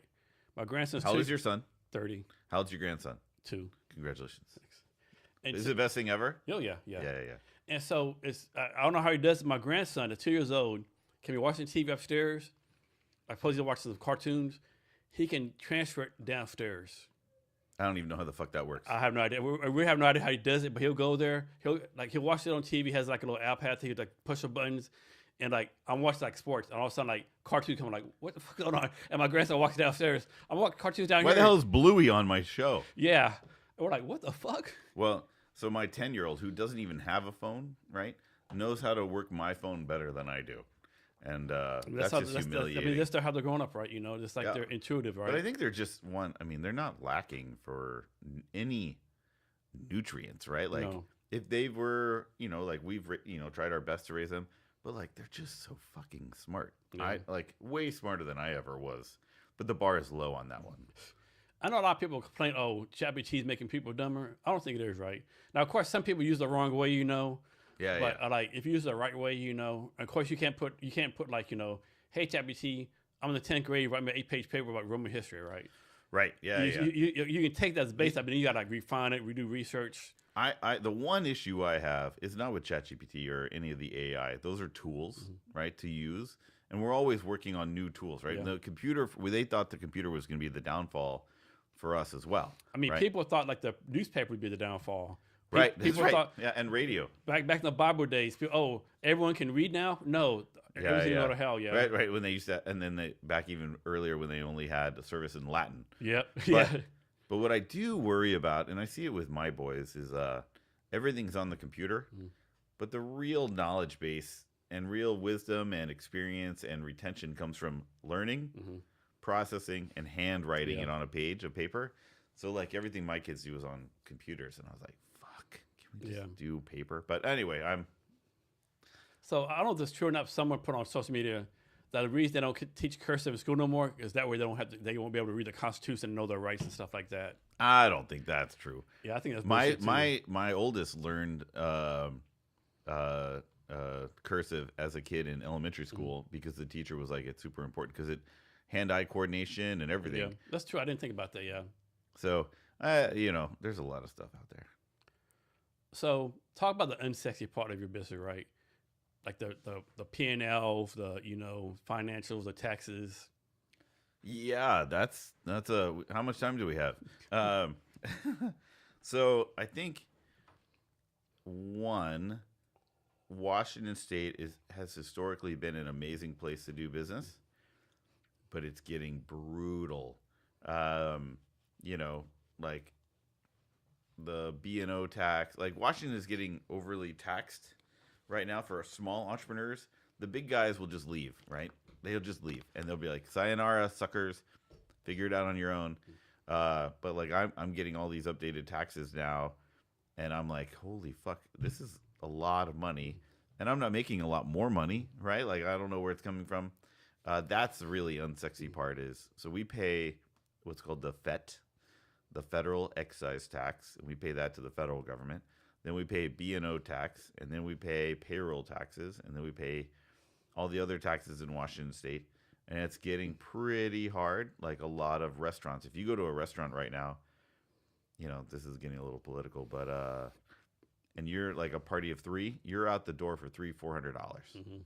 and the restaurant's not making any money, and you're hemorrhaging money because of, it's like 3 entrees, a drink or two, and maybe an appetizer, and that's $300-400. Like, you're talking almost half a grand, and they're not making any money either, because Washington State's just very hard to do business in right now. Well, it's crazy. Even a fast food restaurant, like fast food isn't cheap anymore, right? No. It's like, I think a McDonald's fry is like $8, something crazy like that, Yeah, and that, like, you're going to lose a lot of jobs. It's why a lot of places are going to a kiosk to order. One place, you order at the bar, you self-serve yourself, and that's not a dining experience that people enjoy. But but this is, everyone's mad at the restaurant, and I was like, they're not making any money. Yeah, A restaurant makes 2 to 3% net profit. yeah, if 2 to 3%. So if your fuel costs are going up, and they just did, right? If your beef costs go up, if your cogs go up like 20%, where's the money go? Yeah. Where's it come from? It's gone. And then everyone in Seattle wants to get paid $50 an hour. Yeah, and I think that's tough, because there's a lot of jobs out there that are not meant to be honest, lifetime jobs. They are entry jobs. Like, I remember when I was working in, everybody does the, my experience, because that's what I have. It's anecdotal, but I don't think it's wrong. And I was getting paid, what, $4? Yeah, back $3.75, back then $4.25. I was a bagger at a grocery store, right? And I didn't have any skills. And then that got me a job, and then I got me a new job, and then I got me the next job. If you had told me, the 14, 15-year-old me, that was a $24 an hour job and that I was supposed to live on it, I've been like, what are you talking about? Yeah. Because the businesses don't have that money. No. Restaurants and retail, grocery is a 3% gross margin. That's insane. I agree. And like you said, my thing is like, like, no, we're wrong. If you're 32 years old and you're a manager of McDonald's, good for you, right? You make good money. But if you're 32 years old and your job is cooking fries for a living, like, something has seriously gone wrong in your fucking life. People have fucking failed But you. the problem there is that there's no jobs for 15, 16, 17, or 18-year-olds. And if they don't have that first job, it's harder to get that second job or third job. A good example, when I was growing up, you'll cut grass. Oh, yeah. Now you have all these fucking companies cutting grass. Like, I don't think you say well, there's no men. paper boys anymore, or paper routes anymore either, right? No. I'm trying to figure out what my boys can do, because I do think, like, a solid work ethic is important. You go it's like out grinding, right? Yeah. The same concept. And if you don't have a solid work ethic, you're going to be hurting in life. Yeah. Because the universe does not care. They don't. I don't think it should, right? Like, it's just not how it pencils out. So do you know this comedian named Chris Rock? Oh, for sure. He did a show one time, right? He was like, quit telling your fucking kids they're special. Your kids are not special. They're special to you, but the guy on the street don't give a fuck about your kid. Like, don't quit pump your kids up, Nobody tell them cares. they're special, right? Well, get them prepared for the world. I got in trouble, Jason, when one of my boys was doing baseball and he got the participation trophy, and I go, you didn't earn this, right? And he was like, what? And some of the parents were looking at me like, what? And I go, yeah, you did not earn this. You played like shit this season, and I'm glad you had fun. That's great. That's important. But you didn't earn this trophy. Yeah. And but ultimately, I'm right. Mm-hmm. Right? You don't earn anything you don't work for. Yeah. And it's why, like, anytime anybody is given anything, and it never ends well. Like that distillery I was talking about that started with $60 million of Dad's money. He was given that money, and more power to him. But he didn't understand what that was. So, random point for you, right? What do you think? Of course, suicide is bad, right? What demographic do you think has the highest suicide rate? Oh, I don't know. Trust fund babies. Really? Yep. Oh, I bet that's, yeah. Because they have nothing to live for. They have nothing to go. They just like have a purpose of life. Yeah. Yeah, and I do think we get a lot of value out of what we create. Yeah. And I don't, it's tough, but I don't think the human experience was meant to just sit on our ass and do nothing. You're supposed to do something, right? And it could be anything. It could be like, go do charity work. Go do, do a nonprofit. Like, You have to have some kind of purpose. you got to have a goal. Some kind of purpose. That's Yeah. I will say this to your point. I think that the me concept is the worst concept in the world because I don't think I matter at all. I matter to my loved ones, right? And I matter to my business, but it's what I create for the people around me that really matters. Here's something for you. This is my opinion, right? What do you think makes humans as a species different from any other species? Different from fishes, animals? We create? Yes. We create and we have to improve everything, right? Yeah. You just like this bourbon, right? I'm sure you want to make a better bourbon next year, right? Every day. Yeah. Every fucking day. We want to do stuff better all the time. We're always like, we meet a lot because, right, it's a small team. It's very easy to meet up. And we're like, what can we do that is 1% better? Yeah. In the early days, it's what's 10 to 20% Like I better. see iPhones, everything. We have to make stuff better, Although right? these are just getting more expensive with better cameras. Yeah, that's true, yeah. But I think that's what separates from other animals. I could be wrong, maybe. No, I think it's the to change our environment, and That's a good one too, which is to create. We want to make it. Yeah, you're right. That's a good point. We want to make an environment better, some kind of way. But my boys, I was like, look, the world does not care. It shouldn't care. You do not matter except to you and the people around you. Go do something special. The other thing too, unless you're like a Roman emperor like Trajan or JFK. Oh, that was me in another life. Yeah, unless you're something like that, odds are you're 3-4 generations down. They're like, who the fuck was Jason Cavness? Yeah. He's my family tree, but who was he, right? That's right. Like I knew my grandfather. Trust me, Nathan Kaiser is no different. I knew my grandfather. I have no idea what my great grandfather. I know my great grandfather came from the boat from Italy. Oh, cool. That's all I know about him, right? But like 3-4 generations, it's like you're dead. Yep. And you're most likely fairly forgotten. So make a difference now. Have fun and call it good. Here's one for you, right? And don't live with regrets. I think this is funny, right? I seen this video, right? So on TikTok, this little girl said, and the dad said that again. Yeah, I think she always says I think the plants feed us oxygen and water to harvest us, so when we die, they can eat our bodies. Not wrong. I'm like, oh shit, that's fucking like goddamn. What was I saying about they're a lot smarter than us? Yep. No, I mean I think that's true, man. Like it makes fucking logical sense, right? It turns out dust to dust is not inaccurate. Yeah. But I think too it's like liberating. I realized a long time ago I don't need to matter to history. Yeah. Because why? But I do enjoy every minute I can while alive. I mean, perfect example, can anyone name the U.S. Senator from the state of Kansas in 1993? Probably not. Or 1847, Nope. And he's a fucking U.S. Senator, right? That's a pretty fucking important position in the United States, right? Yeah. Or like the 4-star general during 1891. Yeah, no one knows. No, and no one cares.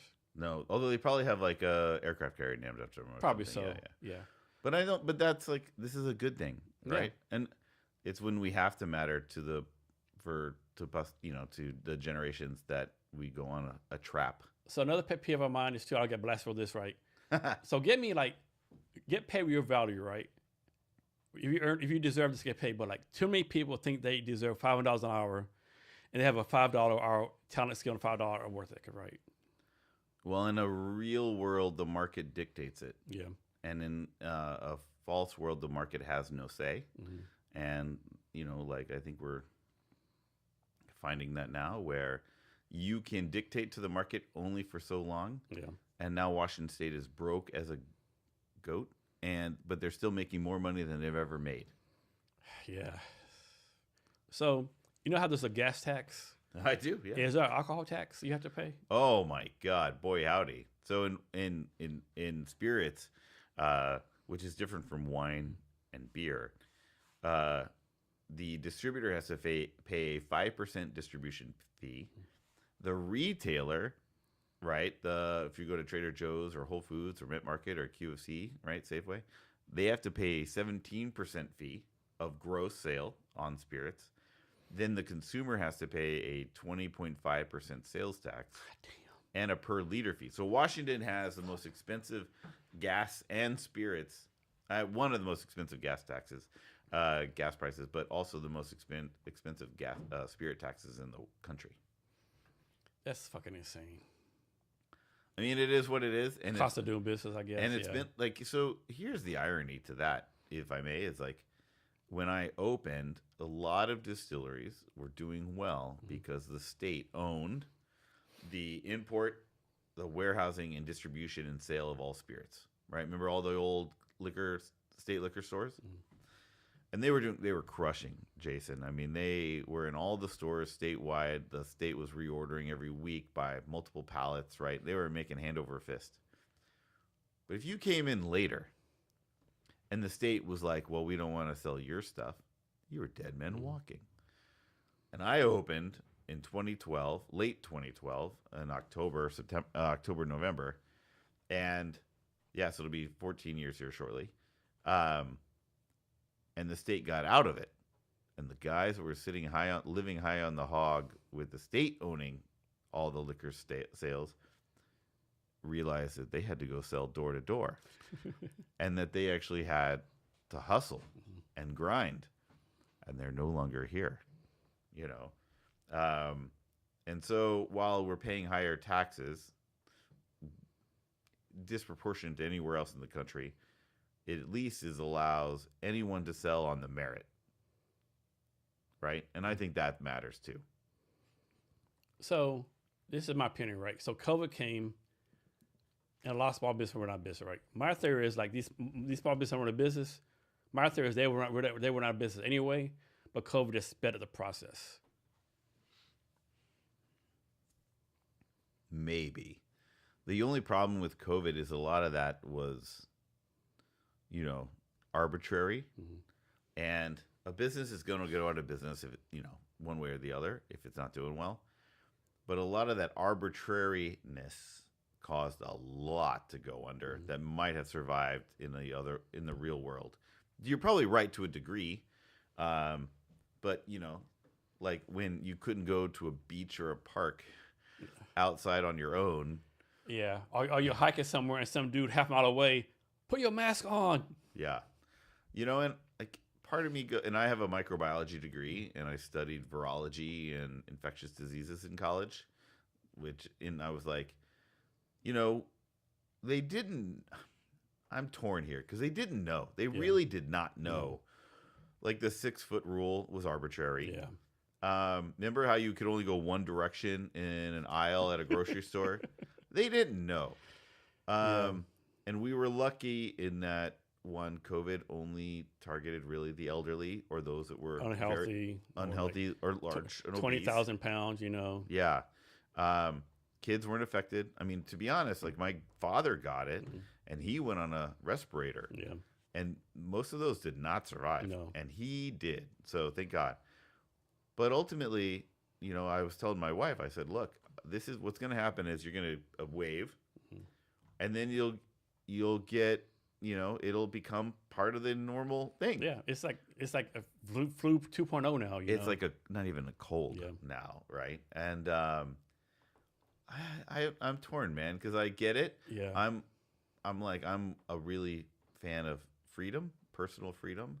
But they didn't know. But what the problem is, I think they acted like they did.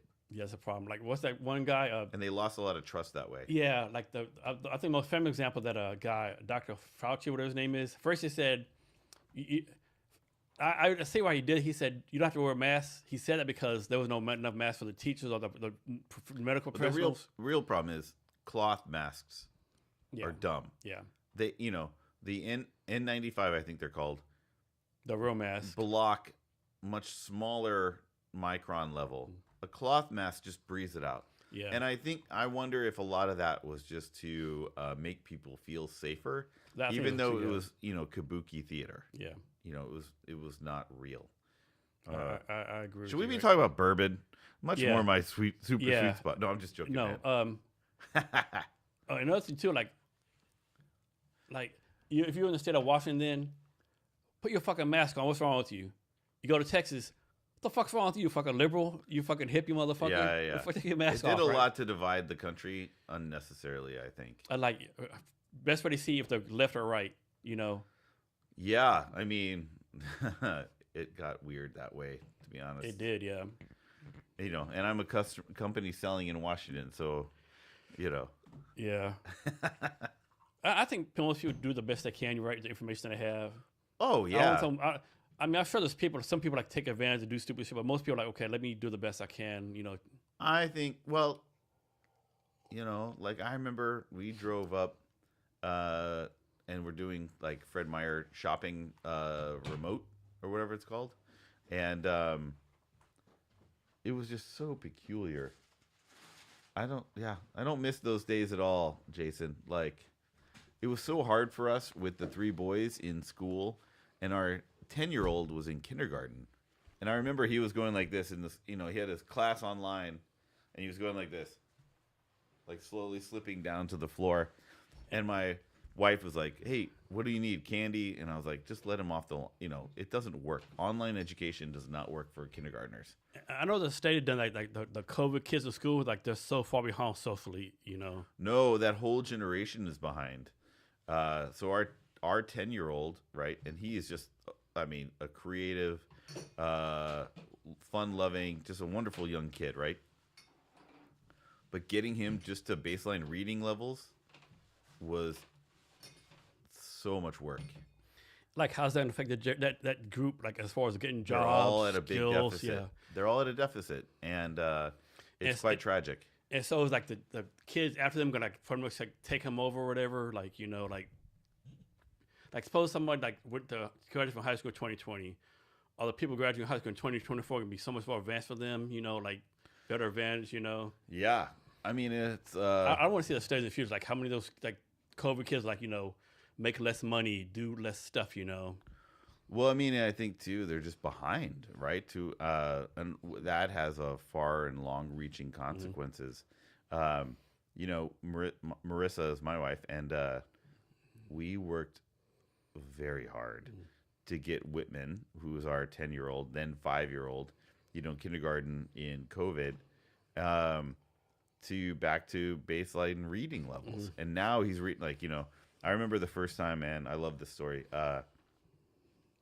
I go to check the boys after I put him to bed, and he had made a tent out of his bed, right? And so you couldn't see in the bed, and you could see a light coming out, and he was reading a book on his own late at night, and I was like, I have to act like I'm upset, but like this is amazing, yes. yeah, yes, And now he's like reading. He just read at 10 like Ender's Game and all these old school sci-fi that are serious books, and dude, it was a battle to get him to that level, and that's because of online learning doesn't work, and wearing a mask in your early formative years of reading and writing is brutal and really set him back.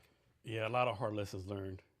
So I think there's a stat though that says like the younger generations are drinking less. I think it's because they can buy dope now legally, but like how do you factor that into your business plan, like knowing these generations are drinking less? Yeah, I mean I think there's a lot of data that is conflicting. They're not drinking out a lot because it's so expensive. I think it's a big price issue too. Like we're one of the only local distilleries that lowered our prices as our costs got better. It's like our 80 proof is $25. That's crazy, and we're doing really well. Most young 20-somethings have no money, man. They don't have the jobs. Yeah. The opportunities aren't out there, right? The tech jobs have dried up, right? For a lot of reasons. They overhired. And, pot too, I'm not a fan. Obviously, I'm biased because my business is 180 degrees from that. But pot up to your 25 is bad. Yeah. Right. And so that's one regret I have. Like I love drinking. I smoke dope once in a while. But if I had to do it over again, I would not have a drink or smoke any drugs or do any drugs until I was like 26, right? Because now I realize the brain stuff, Oh, yeah. If I do it over again, that's what I don't say it's a regret, but if I do it over again, I would like not do any of that stuff until I was 26. Pot is bad for the young brain. Yeah, very bad. I mean, it's not that great. Like everything I'm a big believer in everything in moderation. But the other thing that I think pot is done solo. And this generation is hurting from connections, a lack of. And that's where, I mean, dude, when I was a kid, we had, a kid, I mean, like, 18 to 25, going out and grabbing beers with my buddies or sneaking beers with my buddies. And at pot, you do your fucking edible, and that's great. And then you pass out in a chair. Yeah. And you're missing out on meeting people. Yep. You're missing out on the socialization. And what do they call it? The loneliness epidemic. Yeah. And like you might have 1 million followers on Instagram, but no true friends. yeah. And that if no one cares about the 1 million followers on Instagram, right? Well, I mean, probably 900,000 probably fucking bots from Russia and China. yeah. But like, what really matters is the personal connections. And pot is generally done in a way you want to crash makes out. you more lonely. It makes you more depressed. You want to zone out, sleep on the couch usually, And a lot of Doritos. Yeah. And that's not good. No. I'm especially not every day. No. I'm a believer in like, go out and have a beer with friends. Go out to a bar and meet someone of the opposite sex. Yeah. Go for it. They won't do it. No. Like, of course, there's some people like Snoop Dogg who smoke 2-3 a day and do what he does, but he's been smoking dope since like 3 years old, right? Everyone can't be Snoop Dogg, right? Some people are like Joe Rogan. He smokes dope before he works out. Does stuff. Most people can't do that. Most people like smoke dope. I'd be like this. Edible. Exactly right. Yeah. Yeah. I don't do. I was like, I tried it, the edibles, right? I don't like the smoking pot. I have my throat burns. It's a bad experience. It's not fun. And I do an edible. I might take one edible out of the bag. I'm hyper focused. Next one, I can barely stay awake. Next one, I have to cut mine up into quarters or eighths, and it's still too much pot for me, right? I'm like, one thing I'm a big fan of, like whenever I take a long flight, I always take edible for the plane flight to knock me out. So I'm a big fan of that. Yeah, I do that. Yeah, that's to each their own. But be social, make friends, and like. But here's the thing: I'm curious is they're not making those social connections. No. And that's fine for now. But what about when they're 30? Or what happens when they're 40 or 50? Yeah. Right? And one of the things true about true happiness is meeting a partner. Yeah. A life partner, right? And I know I've talked glowingly about it. It's when you meet a partner. And I'm also a wackadoo, man, in that I love kids. Like, I would have had more if we had started earlier. So what you're saying, if you and your wife would be born like in 1891, you ought to have like 20 kids by now? I at least would have tried. That's always the fun part, right? Would have tried for it. But I mean, I always knew I would love being a dad, right? I never knew I would love it this much. Like, just seeing them grow and, seeing them stumble. And helping them through that process of growing into, in this case, young men, like, it's the best thing in the fucking So your world. oldest is 15, right? Yeah. So what skills do you want your 15-year-old kid to have, right? Like me, if I could be 15-year-old again, I would tell myself, learn sales, public speaking, physics, and some kind of coding or some kind of tech stuff. Honestly, I would say... And be a good person, of course. I would say most importantly is being open to fail. That's a good one. That's right? A good one, yeah. Because everything else comes from that. Yeah, that's a good You one. can push yourself in any number of innumerable ways and learn and do anything. That's a damn good one. If you're open to to failing. And a lot of people, and failure is hard for a lot of people because it's your self-worth, it's your self-being. I can't fail. And I was like, fuck, man, I fail every day. Like, how many people don't even try because they don't want the bad feedback or the criticism? Right. And that's bullshit because it doesn't matter. It's all noise in the ether, right? Like, go for it. Be open to failing. And I actually tell my boys, like, I think I need you guys to get into more trouble, right? Like, push the envelope. Yeah. Your job is to push the envelope, and my job is to keep you safe within that process. Have you ever watched this movie? I'm sure you have the movie called Project X. Oh, my God. It's a movie. It was back in 2011, 2012, where basically the parents went home and the kid had a party at his house and was completely out of control. You had me at hello. It was like had like 2,000 people at the party. People jumping off the roof. All the stuff. They drove the BMW to the pool, right? Millions at all, damn, one of the news, right? It's supposed to be a true story, right? At the end, the dad was like told the son like, oh, your school fund's gone, blah blah blah, and and the dad like, I gotta tell you something. What? I didn't see you had it in you. Ah, I did not see you had this in you. good. You made me. You're in trouble, but you made me proud. Like if they're not pushing the envelope, Yeah, they're not. Maybe not that far, but yeah. I mean, dude, like, I wouldn't be upset, because, like, I mean, can you imagine pose your wife on a vacation, right? yeah, And pose your kids are like 17, like 3 years older, right? And you're like, no party, nothing else, right? You came back and you're like, what happened? And your neighbor said, nothing happened. Like, you were like, son, I've never been so disappointed in you. You had the whole weekend and you did nothing. 100%. Yeah. I'd be more disappointed. Yeah. Like, I was, dude, suspended from school all the time and always pushing the envelope. Yep. And the world does better when more people push the envelope, push the expectations, and do the unexpected, than when you abide by all the rules. And that's fine. You can abide by them. We need bookkeepers and we need all that stuff. But I like the risk takers, man. Like, my risk is the business, and it's, we're not going to change the world in any material way, but we're going to, like, when people come and tell me, like, oh my God, I reconnected with a long lost friend over a bottle of your bourbon. Or maybe they close a business deal. That's right. All of it. And just push the fucking envelope, because you only have so much time. Live a little. So put a little risk on the table. No good example. So Seattle won Super Bowl. They had the Super Bowl parade here, right? And so the Seattle school director put out, I think all the school directors, Seattle, Tacoma, or whatever, put out, missing for the Super Bowl parade is not excuse absence, right? I think, and some parents are like, oh my, you can't miss school. But I've seen so many parents pinnacle out. Like, man, that's fucking damn good parenting, right? When you get a chance to see a Super Bowl parade, right? Yeah, yeah. And it was such a good time. It was 2 blocks from here.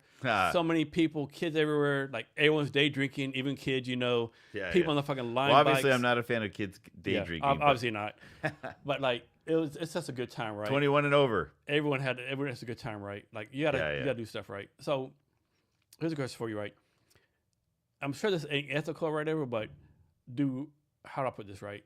Of course you wouldn't do this right. But like, suppose, is there a way, do people like market to someone who's 20 years old, like, hey, your birthday's in 20 days, here's 10% off my fucking 2 bars, or your birthday's a month away, celebrate with my bourbon, or it's like, that's funny. No,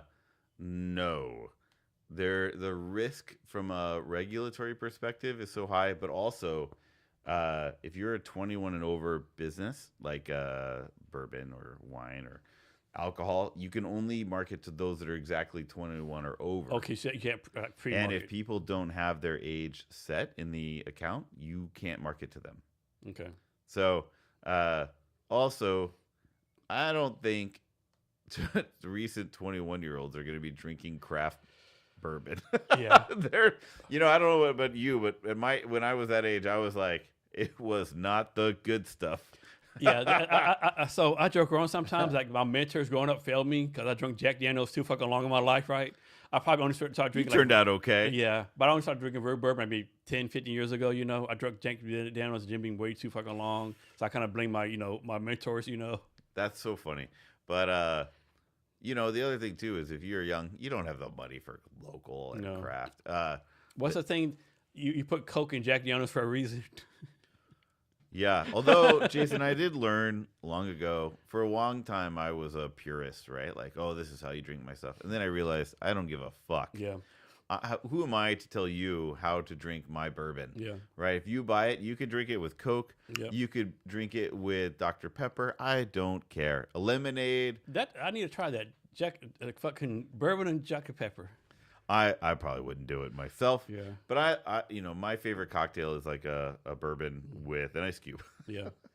So one time, what's his name? Man, I have Anthony Bourdain, right? Oh, sure. So one time he was like in Antarctica. No right? reservations. Yeah. Yeah, he was in Antarctica, right? And they had a bottle of bourbon. Like, it's like, I know people that drink bourbon this way, no ice, but like, I dare you to tell me not to put this $1 million cube of ice. Oh yeah. In here, right? Million-year-old piece of ice. Yeah. Yeah, yeah. I mean, you got to do everything. You don't know, right? Like, I've tried pig's feet and chicken feet. You got to try it all. You never know until you know. Although the one thing, what was it? What was that? The Seahawks were in the playoffs, And do you know the bagu egg? Yeah. It's Oh, that it's basically an unborn duck egg. yeah, and it's a fertilized duck egg. And I was at my friend's house to watch the game, and we went to his neighbors, and they had that as a, good luck charm. And I tried it, man. I couldn't do it. I can't. But do I it. tried it. Yeah. You got to try everything. So Life's too you just got to try it all. You don't know. So I tell this story probably too much on my podcast, but I was in Vietnam one time visiting friends, right? And when I was in Vietnam, somehow I got addicted to goose meat, right? I just love goose meat, right? Goose meat. Goose meat. Oh wow. And so my friend, hey Jason, you know what? I know you're about to leave. We found a nice goose restaurant. We're gonna take you to eat there, right? So we go there, like 10, 15, 20 people, right? I'm looking at the menu. Of course, everything is Vietnamese. I'm like, what's this? Oh, that's goose intestines. Well, I don't want that. Like, Jason, don't knock your try, right? It's very good. You got to do it. When in Rome. And so, like, I'm not eating that shit, right? And they bring all the dishes out, right? I mean, what's that? That's goose intestines. By that, I had drinking like 8 beers, right? Oh my gosh. Well, I got to test it, right? Top 5 dishes of all time. The goose intestines? Top 5 of all time. I'm extending my parking. Okay. It was so good, right? I was just amazed, right? But like you have to try stuff, right? Oh yeah. You have to eat everything once. Well, I almost think everything. that's right. I'm just trying to start a new. What's the parking downstairs? Do you know? We're told it 86874. 86874. Sorry, No worries. just don't want a parking ticket. That's one thing I do. I play a thing called Parking Street Roulette, and I've actually been losing the last couple weeks. And so, if you get a parking ticket, it's actually less to get a parking ticket than paying parking here. So, obviously, I sometimes try to pay pay parking, but sometimes I forget. And some days I get no ticket, I win. And some days I get a parking ticket, right? But it's still less than paying parking when in garages, Really? Yeah. Well, we'll see. It won't let me re-add on to it. Usually it does. Yeah, 86874. Highlander, start new session. This is funny. Where did you park it? Like right downstairs? Down to the right. Okay. We'll see. Another thing, I don't know how true this is, but several people told me, like in Seattle, they don't tow your car or put a boot on it until you have your 5th parking ticket. Yeah. It's all good, man. That's the benefits of living in or working in Seattle. We live south now, like you do, but not as far south. Yeah. But we'll see. Well, I guess we'll risk it. Yeah. So, a question for you. Yes, sir. Buffalo Trace calls you. You want to buy you out. No. No price, no. If they call my wife, it's an instantaneous yes. But I don't want to sell. I mean, what if it's like, what do they call fuck you money? Like, you're 4 generations down, be taken care of. Okay, right? so here's the funny thing about fuck you money, right? If somebody came to me and they said, I want to buy the distillery for $10 million, right? That's a fucking no. That's a no. That's an easy no. But it's not like materially 100 million or 500 million or a billion is different, right?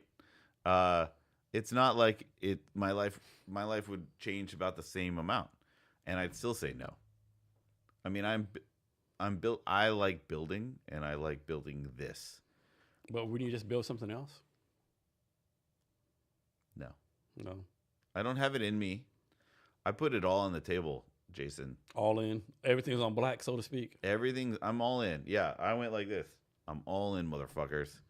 And I think it's one of the reasons I'm still here, and a lot aren't. You just gotta go for it. And the amount of energy it took. I mean, when I first started, I was working 7 days a week, like 12-hour days, and I had a newborn, and then I had a second newborn, and I didn't get to see him at all. And I would drive home crying because I was like, "Why am I missing out on this?" That's people don't. There's always some kind of price to pay, right? You don't get out of this without paying a price. And I don't have that kind of fucking energy, man. I really like what I do, and starting something from scratch. And here's the other thing: if you had fuck you money, why would you do it again? Yeah. I think I would just sit on my ass and waste away, right? So no, fuck no. How about this? Buffalo Trace comes to you and says, okay, you're not going to, how about this? They offer you this, right? We distribute you. We get 20% of the profit. And it is now it's 2-bar, like bottled by Buffalo Trace. No. No, okay. Yeah. No. No, okay. No interest. Okay. Yeah. I mean, it's like, I really like the whole aspect of what I'm doing. Okay. You know, and you only get one roll of the dice. And if you really like it, why not keep doing it? How about this one, right? So, okay, I think you're going to get me. You're going to find a way to get me. No. So I think a big challenge now with a lot of boomer businesses, right? A lot of boomer businesses, they want to retire and go do whatever they do, but they build a business. Like one of my kids didn't take it over, right?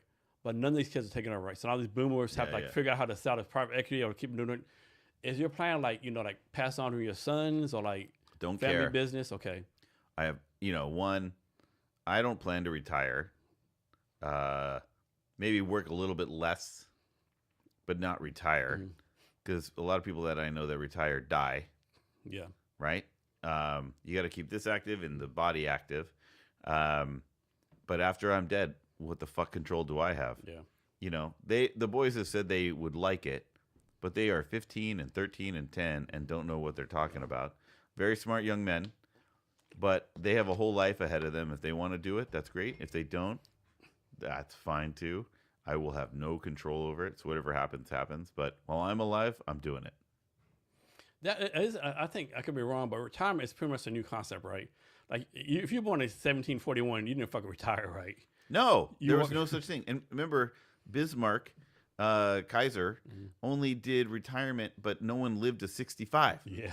So it was a sham, right? Nobody lived to 65. So we created that at 65 as well. And now everybody's living to like 80. Well, not everybody. Say 70 to 90 or 100. And now everybody's living in retirement. That wasn't a thing. No. Like and that's why we're, probably going bankrupt. Like, because we didn't actually anticipate paying out for it. Because people getting Social Security at 62, they live in the 90s. That's 28 years. We're paying like $2,000 a month times 3-4 million people. Almost a third of their life, right? That they are not producing. No, half of their productive life. Yeah. Because you're not productive in your 20s. And they're contributing nothing to society, right? Yeah. So one, I don't plan to retire. What happens to it after my death, I have no control over. Yeah. That would be very narcissistic to think I did, right? Whatever they want to do with it. They could fucking blow it on hookers and blow. I have no control. Hope they don't. Have you heard this term called 10 toes up? Yeah. Well, no. Basically, you're going to work until you're 10 toes up in the grave. Oh, yeah. Yeah. That's it. Why not? I mean, I love the stories of the guy who still goes into the office and is an attorney, right? Yeah. Or, now if you're working manual labor, you're not working until you're 10 toes up. Our body does fucking break down. Right. It's like why, I have a lot of buddies who work for FedEx or UPS, and they try to retire in 55. But that's because it breaks your body. Yeah, the wear and tear. Not good. I do a lot of this. And a lot of this. I'll be fine. Your fingers be like this. Let me if get anything, a massage. This physique could use a little more physical labor, or a lot more. So, you talked about this some earlier, but what's the process of you going to a new place and saying, we'll say there's ABC grocery store in Graham, Washington. What's the process of you or someone going there? Hey, put a product on your shelf.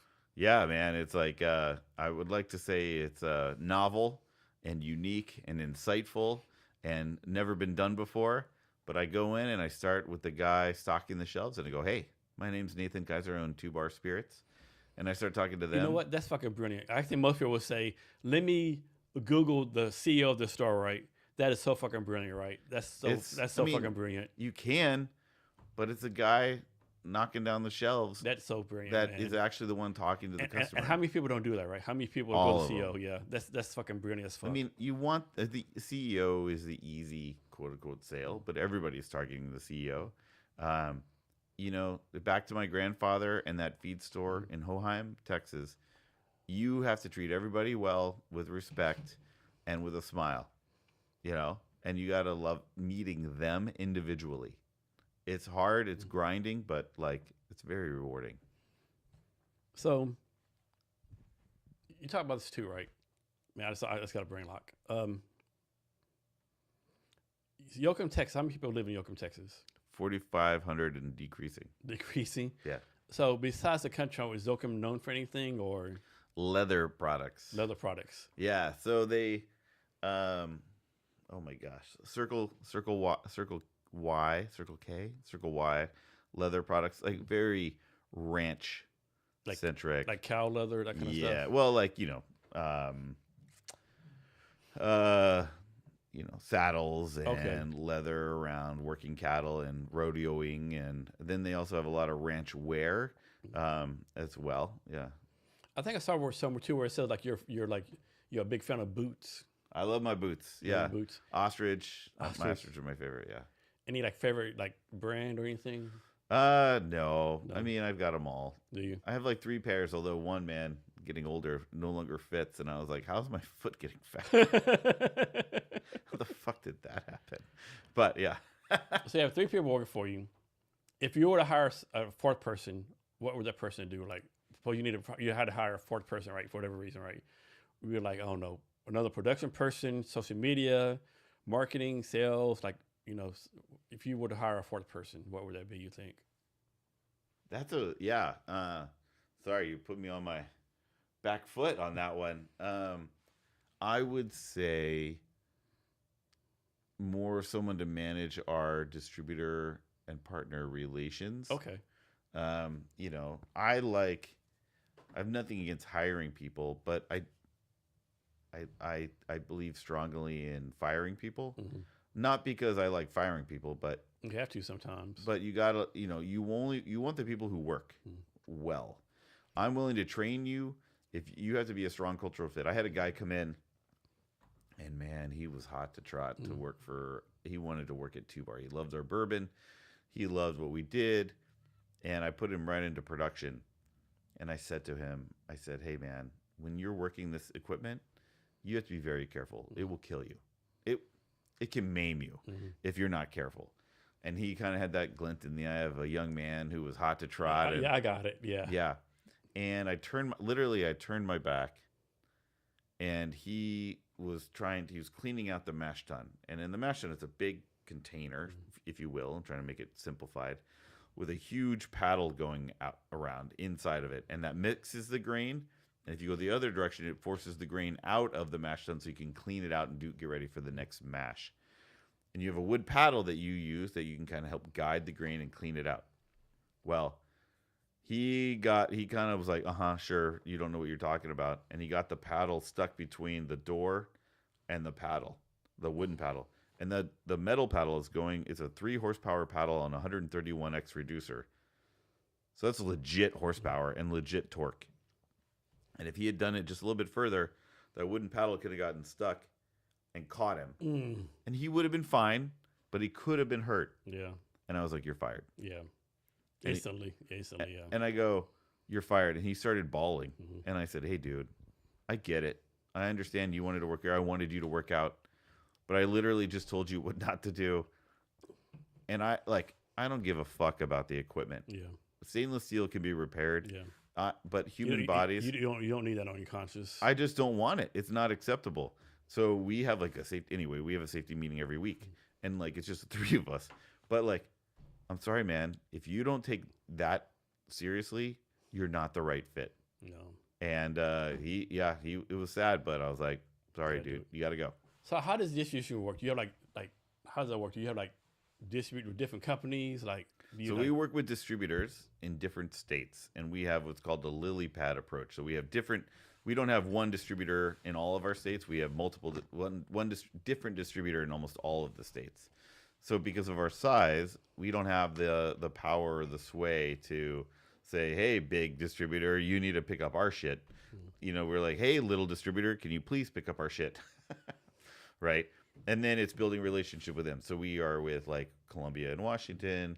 We are with Action in Nevada, and we're with let me see, which Wine and Spirits in Arizona, right? Like Action in Arizona, and Franco in And these Nevada. like month-to-month contracts. Like, how do you There's pay no them? contracts. Like, how do these people get paid? Like, on how many barrels they Oh ship out, or like? no, they like there's no contracts. Okay. You go, hey, distributor partner Mm-hmm. A B C D. We have these partners that want to buy it on the other retail chains or on premise of bars and restaurants, and then they buy from me, the distributor, and then they resell to the bars and restaurants. Okay. They usually get paid in Washington COD that time of delivery. In other states, they get paid net 30, and then we usually get paid net 30. So I guess that's the wrong question. Not just here, but like, I'll make this up. How does it work? Like, you have like 20 barrels of bourbon, 10,000 bottles of bourbon to sell. Yeah. Like, how does it work as far as like company that actually picks it up in the truck and delivers it to places? How does that work? Yeah, well, pre-COVID, we were able to do a thing where we're like, hey, distributor partners, we are bottling on these dates. If you want any, you let me know now, and I'll make sure to bottle it. But post-COVID, we now have to bottle before we get a purchase order. So we have to sit on a lot more inventory because the distributors aren't holding any inventory. And so what we'll do is, we're like, hey, we're bottling. And then we get a PO from, say, like Vintage Wine and Spirits in the Northwest or Action in Arizona, what have you. And then we ship that product, or they ship the product to themselves. They pay for it. And then we try to frantically put more into bottles and then wait for another PO. So talk about this real fast. The bitters? Yeah. Oh, that's so fun. You like, what else do you have? You're like Mary Poppins with her handbag. What else you got in there? So the bitters, that's a fun project. Spinnaker Wine or Spinnaker Chocolates uses our 100 proof bourbon to make their bourbon chocolate. And they age their cacao beans in our bourbon. When they're done with that, we get the bourbon kind of cacao nibs back. And then Sony, who, as I was talking about earlier, makes bitters out of it. So this is a little sample bottle that we did. And super delicious. And I think the only one that's actually like full on chocolate and It's so chocolatey. dude, it's crazy. I love it. And that's where you just don't know. Oh yeah, that's good. There you go. You got to say that for yourself. Yes. Like a little drop or two of that in an old fashioned is just the bomb. What's your favorite drink to make for 2-bar?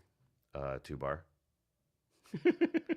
I like to do a lot. I really, it changes with the seasons, right? Like, one of my favorite now is, I love a Bouvardier, which is, a Negroni, but with a bourbon because we're adults.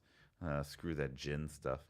And then also I've been doing like a weird one. I'm always like playing at home. My favorite now is I do, 2 ounces of our wine barrel finished, 1 ounce of our, straight bourbon whiskey, kind of the flagship. And then I do about a 1/4 ounce of Amaro and then a little cherry on top. And it's like, it's the poor man's Manhattan, if you will. It's just a super easy cocktail that has a little more depth and flavor to it. And that's what I do when the kids are successfully asleep or quietly reading books or doing whatever in their rooms. So what lessons do you want your kids to learn from you being an entrepreneur? Don't do it. To be honest, it's just like, don't let the world tell you no. Outgrind everybody else. My oldest, all my children are in sports. They're not like super into sports, but they do a number of things. And I told them, and I was like, look, I don't care how well you do on that court, whether it's tennis or basketball or lacrosse, or they do ninja, if you remember with Ninja, American Ninja Warrior. It's kind of fun. But I want you to outwork every other kid on that out there. I don't care what happens. I want you first on the court, last off the court, and I want you to out hustle everybody else. And I want, like, my oldest got mad because he goes, his stupid award for tennis was he was always the last one picking up balls, after practice. And I know it sounds silly, buddy, but the coach notices. And an employer will notice if you're outworking everybody else, because you can't fake that. And you're not going to be the smartest kid out there. You're not going to be the most athletic kid out there, but you can have the most heart out there. And that's on you. Yeah. I tell people, like, no matter what you're doing, there's somebody smarter than you, more talented than you, more resources than you, but you control your effort, right? That's right. You control what you do. That's it. That's all you can control. And these kids are good. I have all their buddies, all their friends are great kids, but my kids will generally out hustle them. I know a lot of like people like kind of shit on like the current generations. No, they're awesome. But my thing is like, so I had this lady on the podcast maybe 2 or 3 months ago, Eleanor, right? So she came on the podcast. So last year she won a bronze medal in kayaking, kayaking championship. On the podcast, she had just graduated from the University of Washington and got to the University of Washington Law School. Wow. It gets better. She turned 19 the next week. Fuck. And it gets better. I'm a loser. It gets better. Since 15, she runs a business in Kirkland. Every lifeguard in Kirkland Apartments works for her. Oh my God. And what's crazy? She swears she's fucking behind. Yeah. She swears she's a failure. Like she's not doing like I'm not where I need to be. Yeah. That's a tough one because she's obviously crushing and doing well. Yeah, I'm like, what the fuck? Are you kidding me right now? But I mean, I think that's the question is that the right mindset? Mm-hmm. And to a degree, it is. It is, yeah. But not always. Yeah. You have to be able to celebrate your successes, but know that they're fleeting and they're behind you. That's one of my like faults, whatever. Like, suppose you give me 10 things to do. I do 9 great. I do the 10. That's average, not fail. I always destroy myself, right? So I always have that balance act, right? I've been better, but like. Well, we all think we're failures, though, right? But the other thing too is 10 is a lot. I try to set 3 things. I mean, generally. No, I know, of course. But like, what are the 3 things I need to do today to move it forward? Because 3 is like both a stretch, and if they're real things, they're a stretch, but they're generally achievable. Yeah, but so many people, young, older, that's doing fucking great things, right? Well, dude, you nailed it. I mean, like, there are people out there who are just fucking geniuses and gifted, or even outwork everybody else. Yep. And you just got to be happy in your own skin too at the same time, right? What's that thing? Comparisons, a thief of joy, or something like that. Oh, that's a good line. Yeah, I think that's right. You just got to live your own life.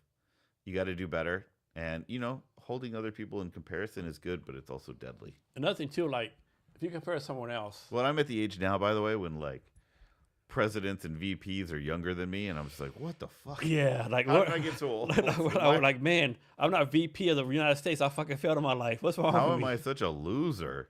And then I realized, like, oh, I'm not doing too bad. No. I mean, yeah, you got to. The other two people mess up too. They compare themselves to somewhere else. Like for me, I have a podcast, but I'm Joe Rogan. Like when Joe Rogan started, he was motherfucking Joe Rogan, right? Yeah. UFC Joe Rogan, Fairfax Joe Rogan, right?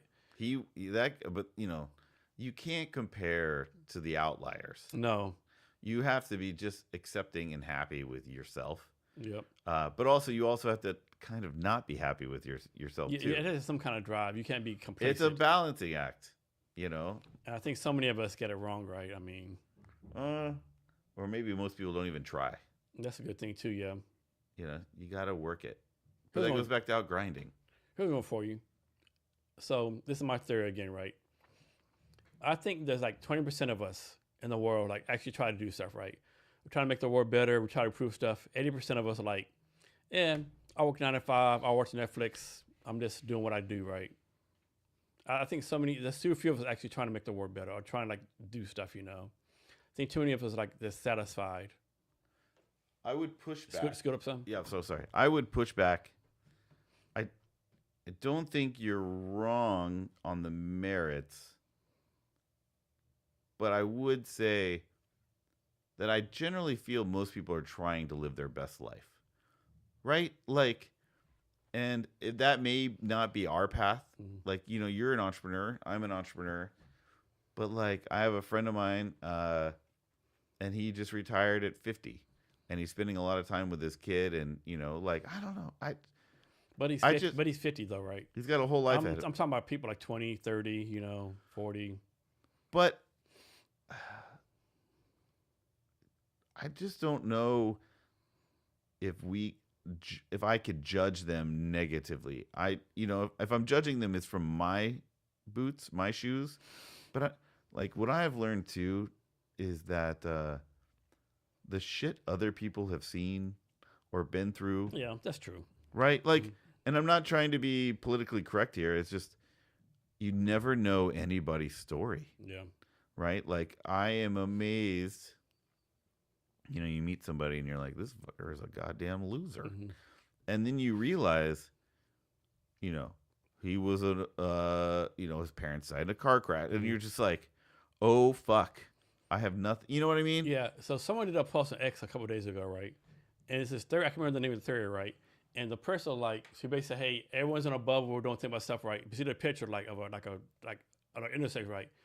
One car said, "On the way to the hospital, had their baby."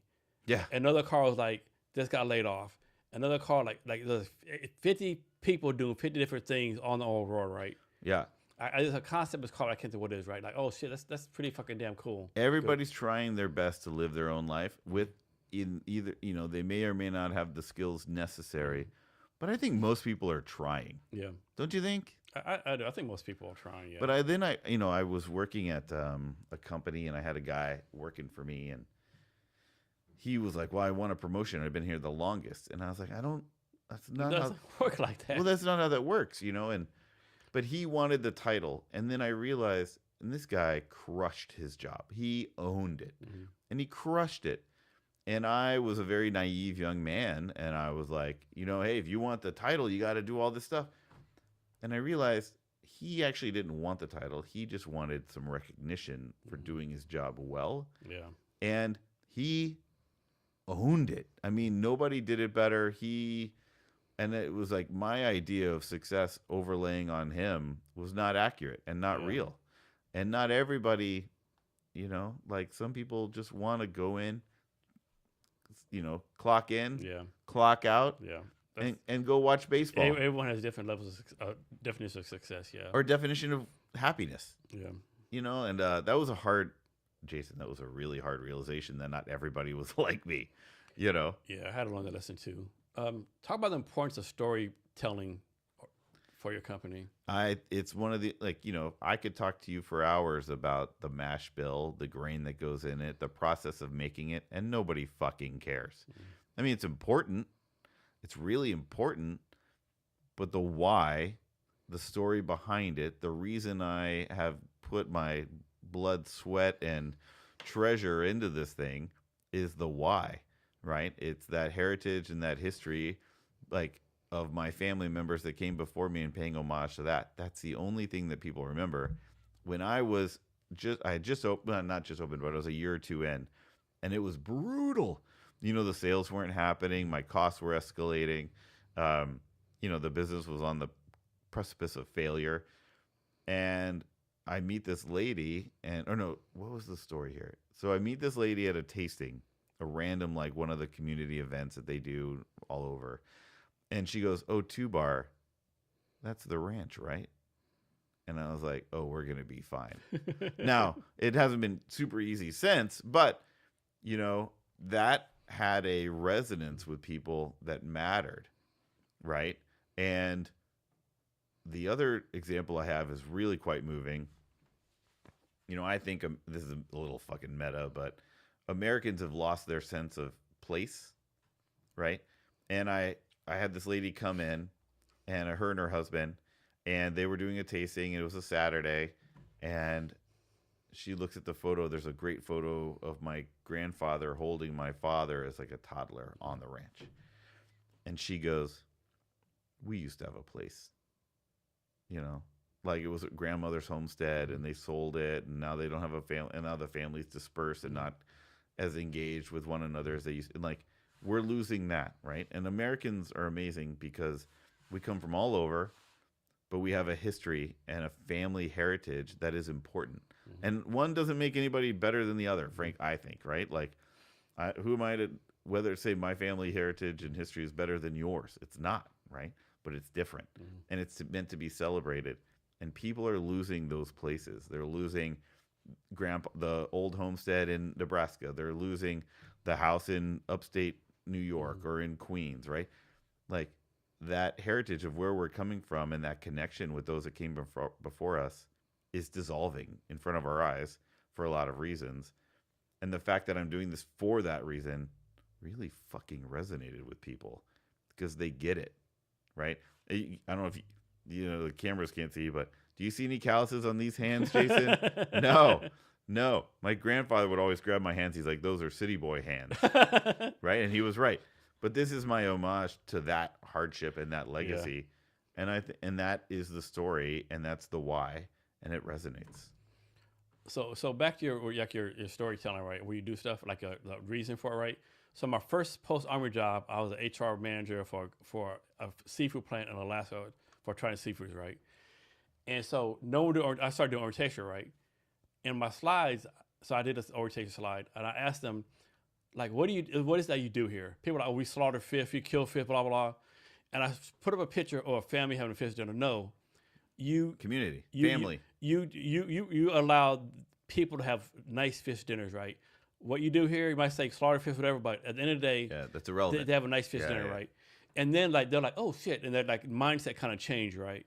Yeah, I mean, I think that's it, right? It's like you were asking earlier, and I said, we're about community. We're about you having a whiskey with your buddy who haven't seen in 5 to 10 years, and like reconnecting like no time has passed at all. That's what it's about. Or like when I have a drink at night when the kids are asleep, my wife's up in bed reading, and I just have a drink next to the fireplace, and it's just me to celebrate the day. Yeah. That's what it's about. It's not about alcohol, and it's not about bourbon per se. That's just our mechanism, right? That's the way we get there. But it's about just celebrating a moment in time that can never be replicated. So let's suppose someone's 26, 27, 20, whatever case it be. They never drunk bourbon. What's your advice to them? Like, start drinking fucking bourbon. I got kids to feed, especially 2-bar. Well, I would say 2-bar because, one, it's delicious. It's got this heritage and this history that you can enjoy. It's approachable, and you'll just enjoy it. And hopefully you'll enjoy it with friends and family. But how is there someone like I said, I drink Jack Daniels so long, right? Nobody's perfect. Like, how should people approach drinking bourbon? Like how it should be not a lesson plan, like how, because like slowly in moderation, okay, right? I always I get people in and they don't drink bourbon, but they're with friends and family that do, and then they drink it and they go into the theatrics, And I was like, well, yeah, what did you expect? You like soda pop, but we're adults here. And joking around. But I like try it slowly. Start at a lower ABV, the 80 proof, 40% alcohol by volume. It's the right way to do it. And then go from there, but try it, take a sip, acclimate, and then take a second sip, see what you enjoy, and then start talking to your friends about old stories, and you're going to be fine. So talk about a time you were drinking 2-bar with a group of friends. You just like, man, I'm having a good time. I'm just like fucking chilling out. I'm like, too good a time. Yeah. So I've been doing a thing at the house. I've been doing a fire pit. So we have a fire pit at our house, and I've been bringing in a number of the dads together, and it's like every 4 to 6 weeks, right? And a lot of time, dude, these guys don't get a chance to go out with their buddies. And we have a cigar, not everybody's allowed a cigar. Some of the wives won't allow it, which is fine. Mine is like, go for it, honey. Just don't get it. You're not getting a kiss tonight. Yeah. But it's just and it's just sharing stories, talking about being a dad, raising kids, running businesses or not, or being a part of a business. And like, we did one about 3 weeks ago. I'll do one again in about probably 2 to 4 weeks. I'm traveling coming up, and fuck, man, I look forward to it. Just being with the guys, talking about shit, having fun, and people get deep. I've learned shit about people's lives and experiences that have humbled me, the things that they've been through. So talk about this. You might not want to talk about this, but you told me a story one time we met where like you had some kids and parents at your house.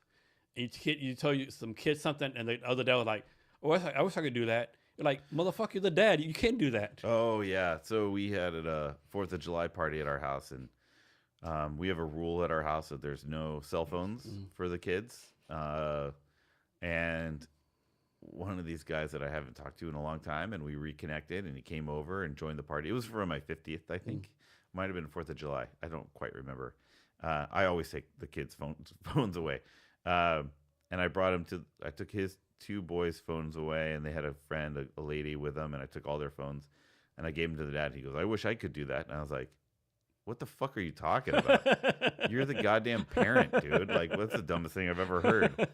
And I'll get in trouble for this, but that sounds like the most Seattleist thing I've ever heard in my life. it was. And, here's the crazy thing. These kids were on their phones the whole time they were there until I noticed, took it away.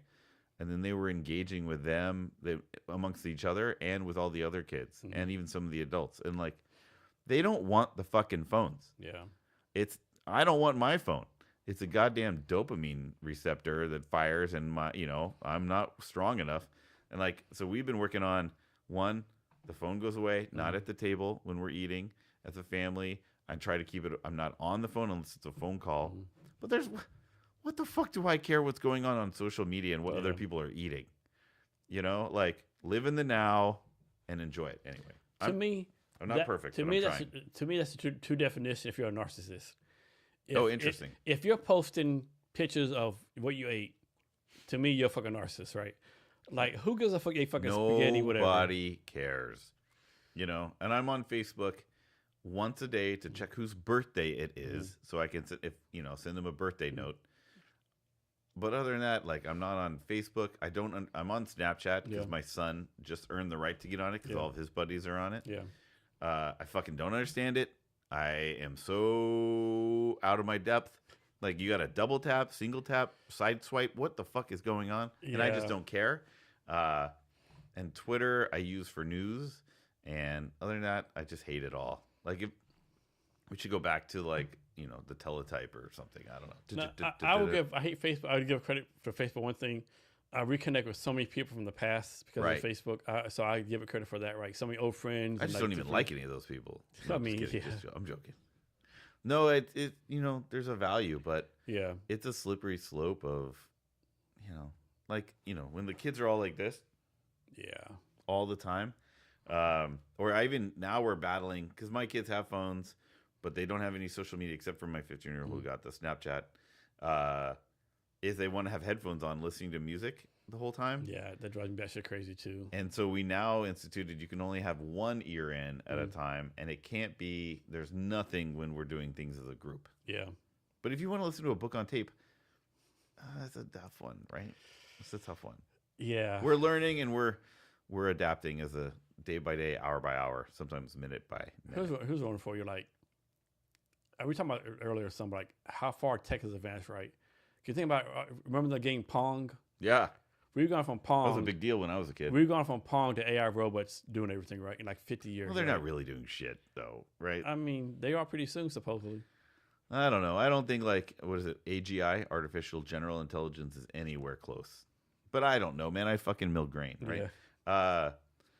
I don't know. I like, technology was always crazy. I mean, I remember I don't know. How old are you, Jason? 58. 58? So we're in the same range. I mean, I remember having the wall phone and like a 20-foot cord so I could go talk to my friends in the closet, which is ironic. Right?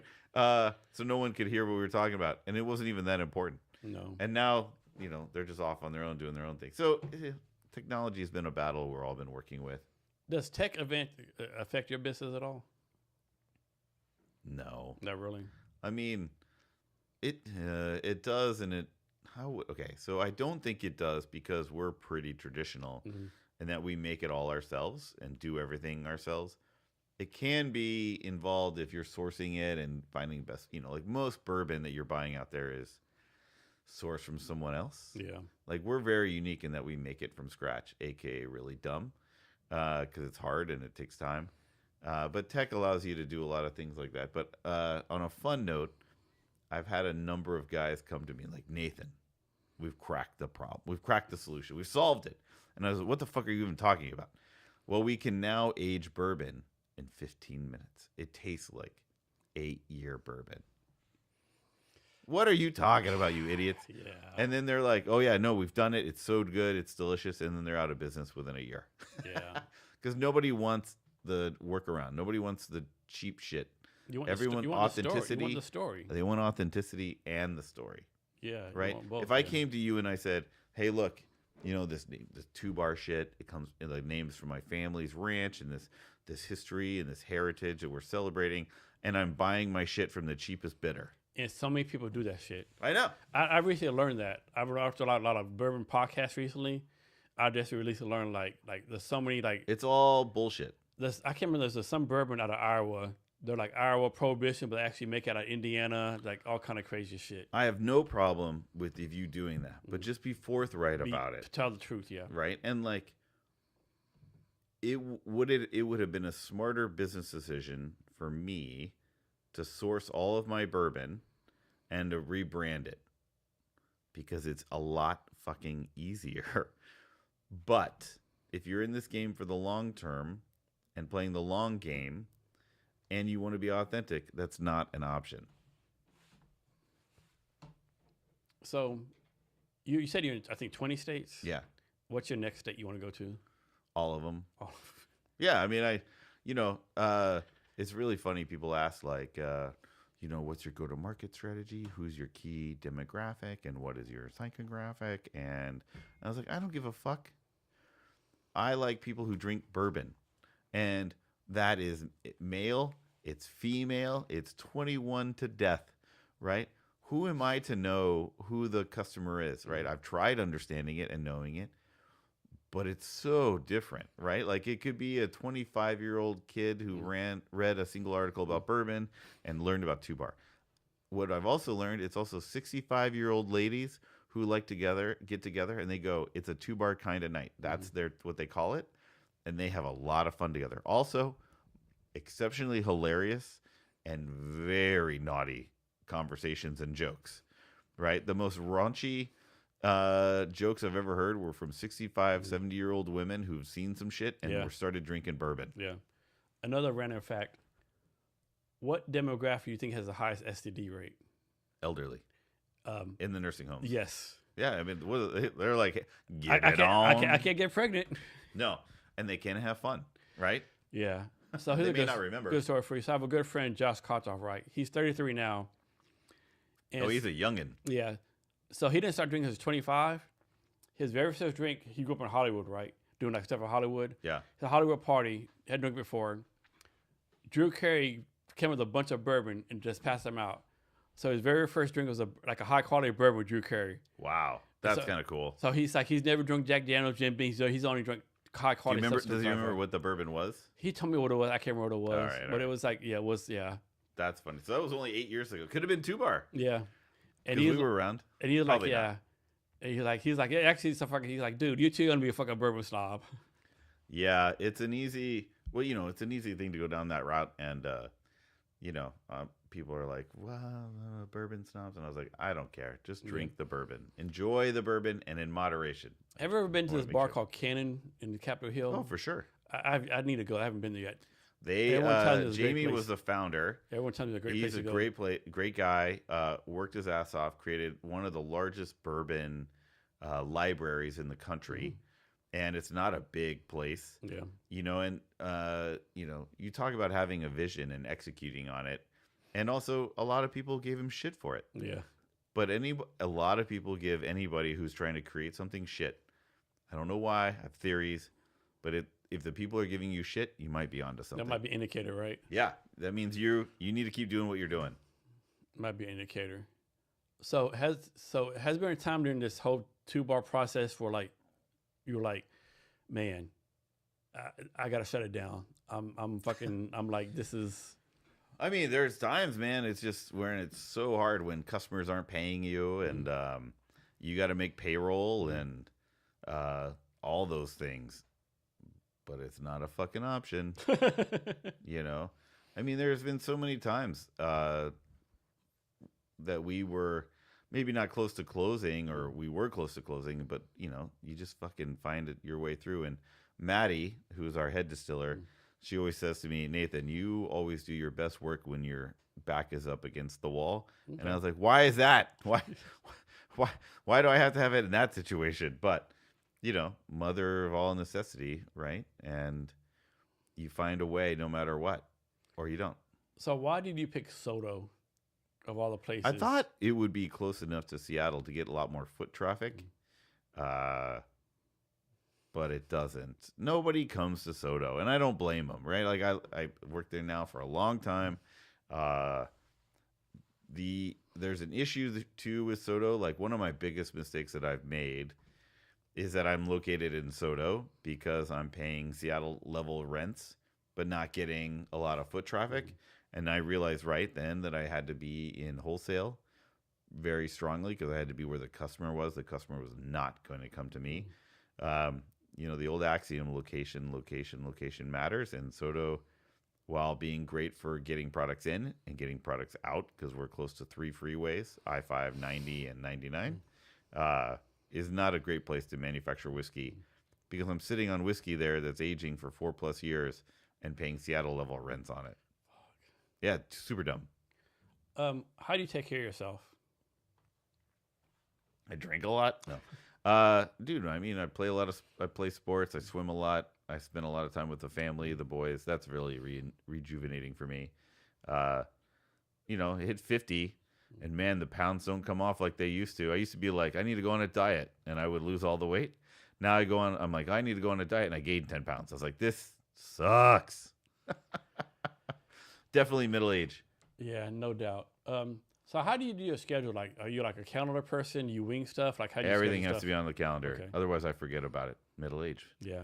Like my wife will ask me, what are you doing tomorrow? I got to my calendar. Like, you don't know what you're doing tomorrow? No, I don't. I'll know in the morning. Yeah. What I'm trying to do now, is look at it the night before. Yeah. But mostly it's that morning, like what's going on and stuff. I did, obviously, I was looking forward to this, so I was remembering it last week, or looking at it, and like, okay, what are we going to talk about? What are we going to, discuss? But yeah. So how do you prioritize stuff week to week? Poorly. I think most people they prioritize like 5 things. And I try to, and they do things 5. So I have 3 things in my world that matter to me, right?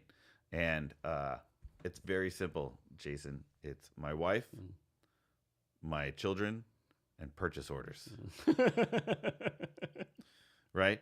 And like people laugh because 1, I think it's pretty funny, but 2, my life is organized in that priority because she owns half of the business. But also I love her dearly, right? 20 years, I look forward to the next 20 years.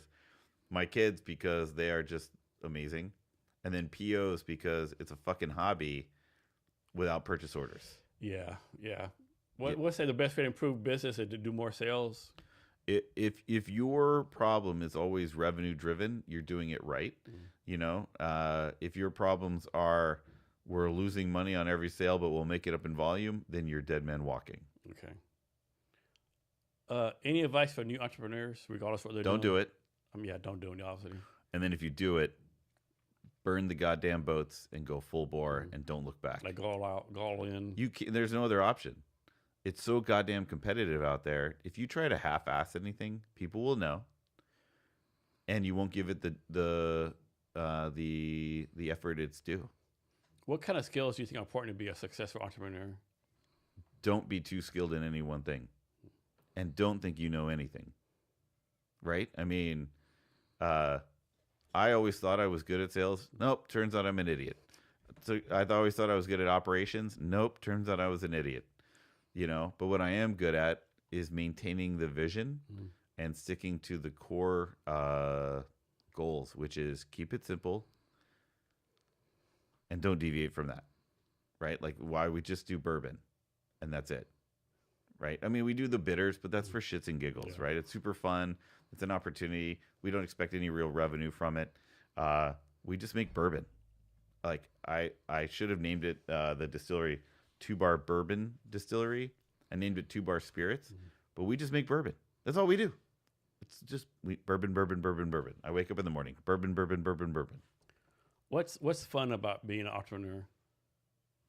The challenges. I don't know what the fuck I'm gonna be dealing with day to day, regardless of what's on the calendar. You know, like you, you know, this morning I was like, "Hey, you guys owe me money. Where's my money?" We're working on it. Okay, that was not on the anticipated goals for today, or tomorrow. It's like, oh, those barrels were lost in shipping. How do you lose barrels in shipping? Right? They're pretty fucking big. That did not happen, but you never know what today's problem is, and if you like chaos, and I adore chaos, entrepreneurship is good. How has your problem solving skills gotten better through the years? Roll with the punches better. You don't overreact. Right? And I think too, being a parent too, like well, like it sounds silly, but if a kid breaks a bowl, when I was younger, I probably would have lost my fucking shit. And now I go, hey, let's clean it up. It's just a fucking bowl. It's just a fucking bowl. Right? Or like we have issues with corks. It's just a fucking cork. No, and my common refrain is nobody dies. Right? It's okay. Yeah. These are all solvable problems. We're not transporting nuclear radioactive stuff, We're not solving for world peace here, and we need to keep that in mind. Let's talk about this. Talk about the details real fast. Like, talk about the details of deciding the wood for this cork, the details of what type of glass this is, Yeah. Yeah, that a lot has to go into that. Packaging is everything, because you have, 3 millionth of a second when somebody looks. So on our packaging, like the label is the logo, the 2 bars. So we want it to be able to stand out on a shelf. And so at least to make an imprint on you, if we have a fraction of a second, we want it clear and legible. We wanted the tamper seal to be clearly Turn towards the camera. Oh yeah, the tamper seal to be clearly reflective of the product type. So we have 4 different tamper seals, 1 for each. And then we wanted the cork, or the enclosure here, to be just wood, to be kind of harken back to the old school ranch and the oak days. How about the black label thing right there? That's a little more premium. No, up to the top. Yeah, that's the tamper seal. Okay. So that kind of matches, and like the bottle and bond is black. Okay. The amaretto barrel finish is brown. The wine barrel is like reddish pink or reddish purple, and then the flagship is clear. Okay. So a lot of thought processes went through there. It's been more iterative. Yeah. 2 steps forward. And do you do this by yourself? You do like a design team to help you, or just all your own stuff? I have a designer that I have, but she's not full time. Okay. Yeah. We don't need full time designers, right? And also, we don't do case studies. We don't do talk about your stickers on the back. That's pretty cool. Okay, so that was fun. I just noticed that. Yeah. All right, so this is gonna be goofy, but it's the N and the K for Nathan Kaiser, and it's the single star of Texas. Oh shit! Nice. Nobody knows that, but I love it. That's nice right there. Yeah. Yeah. I just don't see people. The stars at night shine so bright deep in the heart of Texas. I don't think people realize how much thought and details go into the packaging, right? The UX design, all that kind of stuff. Whether it's as simple here as a 1792, right? And then you have the embossed necker, and then the beautiful tamper seal, right? Like in everything. Like there's a lot of money that went into this label. Oh yeah. This gold like the gold label here. A lot of thought process, a lot of money, a lot of detail, yeah. And then the bottle you shared with me, the Fred's. Frank August. Thank you, Frank August. Like, we'll make an impact with that one. Sorry about your $700, $2,000 thing, but just the enclosure here, that is crazy expensive. Solid metal. I think it's probably a brass aluminum alloy. Yeah. Right? So it's not going to tarnish. And then you have the injection actual cork. Yeah, this is probably like $2 to $3. The bottle is a custom bottle, which I'm guessing is probably like $1.50 to $2. Then they have the label, the clear label here, and this is actually on the screen printed onto the glass. That's another 50 cents. This is an expensive bottle. Yeah, it's really cool though. Yeah, so I'll try not to hit anything with it. Of course, yeah. Like the game of Clue, right? The bourbon bottle. Yes. In the studio. Yes. That's where he was killed. So you said there used to be like 5,000 distilleries here, and then down to 3,000. 10-ish 10-ish. thousand, and we've lost like about 30% in the last year. Well, why do you think California it is? lost 45% of their Just higher distillers. taxes, It's just fucking hard. or just people not being good business people. I think it's all the reasons. All the reasons, yeah. I mean, so I'm a schmuck, right? Like, I'm on the level, I'm authentic, and I'm trying my best, but I'm a small craft distillery located in Seattle, Washington, right? We are all going after these buyers, and if you're a buyer for any of these large retail chains, you're getting approached by 10,000 schmucks like me Yeah. trying to get you to put our product on their shelf, whether it could be gin, vodka, aperitifs, digestifs, whiskey of all sorts, right? It's hard. Yeah. And how do you get heard above the fray? But this is every business, Yeah. right? How do you get the attention and how do you get the sale when others don't? Do you ever go to like any like I won't say like mention like dive bars to put your stuff in dive bars and places like that, or is it strictly just like stores like Trader Joe's? I want to be everywhere. I don't know where the end consumer is going to be, right? We have success in dive bars. We also have success in white glove bars and restaurants, or white glove restaurants, right? But we don't have success in all white glove restaurants or all dive bars. Yeah. But you got to try everywhere, and you know, I'll go door to door, slam door my face. You know, go to the next one. You know, you don't know. So how do you value your time up like week to week or month to month? Do you like suppose it's like we'll say it's April 1st. You say, okay, month of April, I'm gonna spend 30% working on the product, 20% working on sales, 10% Mostly working sales. Mostly my job is sales. Okay. Yeah, and then you know operations and barrels, buying barrels and grain. But mainly you stuff. focus on sales. Yeah, because every business, you know, I think a lot of entrepreneurs like the making, right? Yeah. And that's great, but it's not a business unless people buy it. You know, and a lot of people like, you know, wineries and small breweries and small distilleries, they like the making of the craftsmanship, and that's so important, but you got to sell it. Yeah. That's why I say my wife, my kids, and purchase orders. I think Mark Cuban said like, I think Mark Cuban's always said sales kills all, something like that. Yeah, he's 100% right. Sales is the only determinant of your success or failure in business. How do you do this, right? And I probably should don't do this. Like, suppose like, I'll use Trader Joe's. Suppose Trader Joe's said, hey, we're buying 10,000 bottles per month, right? I wish. we'll buy 20,000, but cut the price by 35%. Sure. Okay. Yeah. Done. Okay. Volume, baby. Because you know some business are like, oh no, my price point's my price point. I'm not going down. Sure, of course. I mean, I think, you know, you have your limitations, and sometimes you can't meet that price, but ultimately you have to be what the customer can afford, right? I think one of the reasons we're doing well is that our whiskey is affordable. It's all, you know, it's obviously, I think it's really good. It's made really well. It's all authentic. It's got a great brand, but it's also got to be affordable. So you can't, you know, you can sell, like I've had a number of guys tell me, oh my God, I'm like the margin on my bourbon that's selling for $150 is huge. And I go, no shit, Sherlock.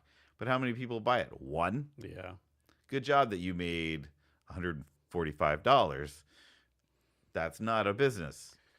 No. You would thought, so what would have to happen for you to raise your price? Well, probably nothing. Okay. I mean, maybe if the world changed and like glass went high and corn went high, but you know, we've been. You're not gonna raise your price just to raise your price. No. Okay. If anything, I would love to we can't. You know, the 80 proof is pretty affordable, right? Like that, we're competing with top tier brands at that price point. Yeah. Right. I don't want to go too much. I don't want to go lower because then you're not seen as you're seen as a value. You don't want to be seen. You don't want to be seen as like cheapest out there. I don't think. No, you don't want to be the Canadian Hunter. Yeah, you don't want to be the Canadian Mist of fucking bourbon. No, you don't. But you have to compete in the range where people are able to buy it and want to buy it. And what we did was over time, as we got bigger and got more efficient, we passed those savings on to the consumer. I mean, my first bottle of bourbon was a 375, right? A half of this. was at $50 fucking. Yeah. That's a lot for a 375, but we were novel. We were new. We were the only ones doing what we were doing. And, we're a lot less expensive now because we're able to do that affordably and we're able to do it profitably. This is a messed up question, but would you ever like do any partnerships with any other kind of bourbon brands? That makes any sense? No, I mean, maybe it just depends, man. Never say no, because I don't know what's gonna look like. I don't plan to sell it, and if someone we sell our barrels to others who make their whiskeys out of it, and like the guy in Sons of Vancouver they make a single malt, and they won best single malt whiskey in Canada using our barrels. We do that all the time. But what would I do with a partnership? Yeah, that doesn't make sense. Yeah, maybe. I mean, I'll talk to everybody, but probably not. Yeah. So define success for yourself. Keep doing what I'm doing in perpetuity and making money doing it, and making bourbon. Very simple. And also we've if we grow at 15 to 30% per year, that's perfect. Compounding, you're crushing. What's something about growing up in the ranch that you miss? My grandfather. Yeah. I mean, and my grandmother. Yeah. I mean, there's not a day that goes by that I don't wish I could call them. Yeah. I also close my grandparents too, man. I still miss them a lot. Yeah. I mean, it sucks. Yeah. This whole they die thing. Yeah. Good. Look at you, Debbie fucking Downer over here. No, but I didn't know my grandpa, my mom's parents very. I knew my grandma, and she was just fucking awesome. Yeah. But my grandpa died when I was like 8, very young. I'd go see him in the nursing home, and he had the tracheotomy. Hello. Yeah. My grandparents died when I was like 11 or 12. Yeah. So you're very similar. Yeah. But my grandfather lived to see all 3 of my children. My grandma died in '99 from lung cancer. Yeah. My grandma died in '03. And fuck me, man, I miss them every day. Yeah, like one of my fondest memories is my grandparents lived in a small town called Medina, Texas, right? Small ass country town. Where was it? Medina, Texas. Medina, okay. Yeah. And so I would go there for summers. Actually, I lived with my grandparents from 0 to 5 years of summer. Every day I would walk with my grandmother from the house to the post office. Oh. And take a man and go from post office to the store. And she was like, what do you want? Always like orange soda and fucking Starburst. Sure. Yeah. So fond memories. Yeah. So not to talk about death or whatever, but like everyone dies. So when you do pass away, what do you want your kids to remember about you? What do you want I hate to use the term legacy, but that they knew me. That's a good one. That they knew me, right? And I think not that they knew me actually, because I'm irrelevant. That they felt that I knew them. That's a fucking good one, man.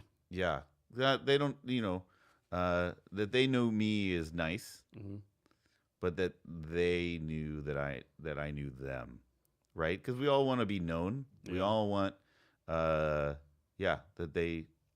I knew them. Dude, that's a good fucking answer. Oh, thank you. Yeah, I think that's pretty fucking deep. Yeah, I think it's 100% right though, because I don't matter, right? So the family ranch in Yoakum, Texas, right? What's the plan with that? Is the plan it's out of my control, my friend? Oh, it's my dad, okay, my mom, okay, and my aunt. Okay, I don't have any say. I would love to buy it. My wife would have. So you don't think they're gonna pass it on to you, or anything like that, or? Well, hopefully my parents are young, 70, and 68. Yeah. Okay. So they're gonna be around for a while. Knock on wood. Yeah. But you can control the things you can control, and the others you don't worry about. So you have any brothers and sisters? 4 total. Okay. So 2 sisters and a brother. Okay. And we're all pretty strong relationship. We all. Are there others down in Texas, or were they? One is in Colorado with her family. The other is in Utah with her family, and my brother lives in Nashville. Oh wow! So everyone playing music. Everyone said fuck Texas. And Seattle. I'm the only one who stayed. They all got the seasonal blues. Yeah. And moved out. Yeah. So you go to Texas. Like when I go to Texas, people tell me, Man, what's it like being up there in enemy territory? Yeah, that's funny. I don't talk politics up with a lot of people in the Northwest because you go east of the mountains and it's conservative, and Yeah. you stay over here and Yeah. it's liberal. Yeah. Um, and you know, it's funny. Who was it that said it? Someone asked Michael Jordan years ago, "What are you on the left or are you on the right?" And he goes, "Everybody buys sneakers." Yep. Yeah. I remember that quote. Yeah. And I think that's true. Like politics, it doesn't fucking matter. It does in the day to day, but we're all Americans, Yeah. right? We all are trying to live our lives. I agree with some, I disagree with others. Everybody drinks. Yeah. My thing is this, right? I think I told this when I met you before. Like here in Seattle, I have a lot of liberal friends. Yeah. And they say stuff I'm like, what the fuck did you just say? Like, what the you're batshit crazy. I go text my conservative friends, they're talking like, what the fuck you just say? You fucking batshit crazy, right? Well, our idea of conservative and our idea of liberal is not totally translate to other parts of the country or the world. Yeah. Yeah, like a Republican in Washington is probably a fucking liberal in fucking Texas. That's fair. I think that's fair. Yeah. But I do love the fact that I do love talking to people and arguing with people and debating. It's just, in Seattle, it's harder to debate. Yeah. I remember it was like 2020 election, 2016 maybe, and the 2020 election, right? When Biden won, in Texas, right? A month for election, and they're like, oh, Trump's going to win, no way they're going to win. And my cousin's husband, like Bubba, he's like, Jason, how about in Seattle? Like they know Biden's going to win, right? All the time, no fucking way. Yeah. And yeah. Well, and everyone here was like Kamala, and everyone down there is like, no way. Nobody knows until the votes are cast, and that's way above my pay grade, buddy. Like, yeah. What's the future of bourbon? You think it's like bourbon is produced traditional, like Buffalo Trace made in 1767. Is anything like bourbon gonna be like more like advanced, or is like bourbon making? It's like bourbon making. Yeah, that's when I wrestle with everyone. A lot of people in the industry want to be like, what's the innovation? And I was like, the innovation is that there isn't any innovation. Authenticity and history and legacy are authenticity, history, and legacy, right? You don't want to change. You can't change too much. Yeah. People want what they used to get. You can change, like, we have the amaretto barrel finish, which is a really novel one, the wine barrel, which is kind of unique. But our mainstays are fucking mainstay goddamn bourbon. Yeah. Unflavored, unfinished in any other cask. It's just goddamn bourbon. Yeah. And that's what people want, It's funny, I think there's a lot of cyclicality to it. Bourbon was hip in the 50s and 60s, and then everybody in the 60s, 70s and 80s was like vodka, which is unflavored, like it's just alcohol, which is fine. And now we're back to whiskey, and then now it's tequila is very huge or growing. It'll all come back. So like with bourbon, I mean, like you said, every year you make a certain amount of bottles every year, right? Barrels every year. So example, like Blanton's like real popular right now, right? You can never find Blanton's, right? That fucking pewter cap, yeah. So how do you how do you in your planning process be like, okay, we made 20,000 barrels this year. We're nowhere near that, by the way, but sure. Yeah, but you're like, yeah. How do you plan 5 years out? You pray and hope. Because if you make too many barrels, you lose money, right? Oh, yeah. It's very expensive to lay down whiskey. And that's why we're trying to grow at that 15 to 30% annually. Because I can maintain that and I can do it profitably in perpetuity. But if I needed to grow at 200x this year, that ain't happening. Because it's not like, you had like 20,000 barrels today. No. And they're like, hey, it's so popular, you just can't instantly make 20,000 more barrels, right? Well, and if you did, you still have to wait 4 years. Yeah. 4+ years, actually. So there's no get-rich-quick scheme in the Kaiser plan for 2-bar spirits, right? Like, slow and steady, have fun doing it, make a living, and move on. What's like the most frustrating thing about doing your business?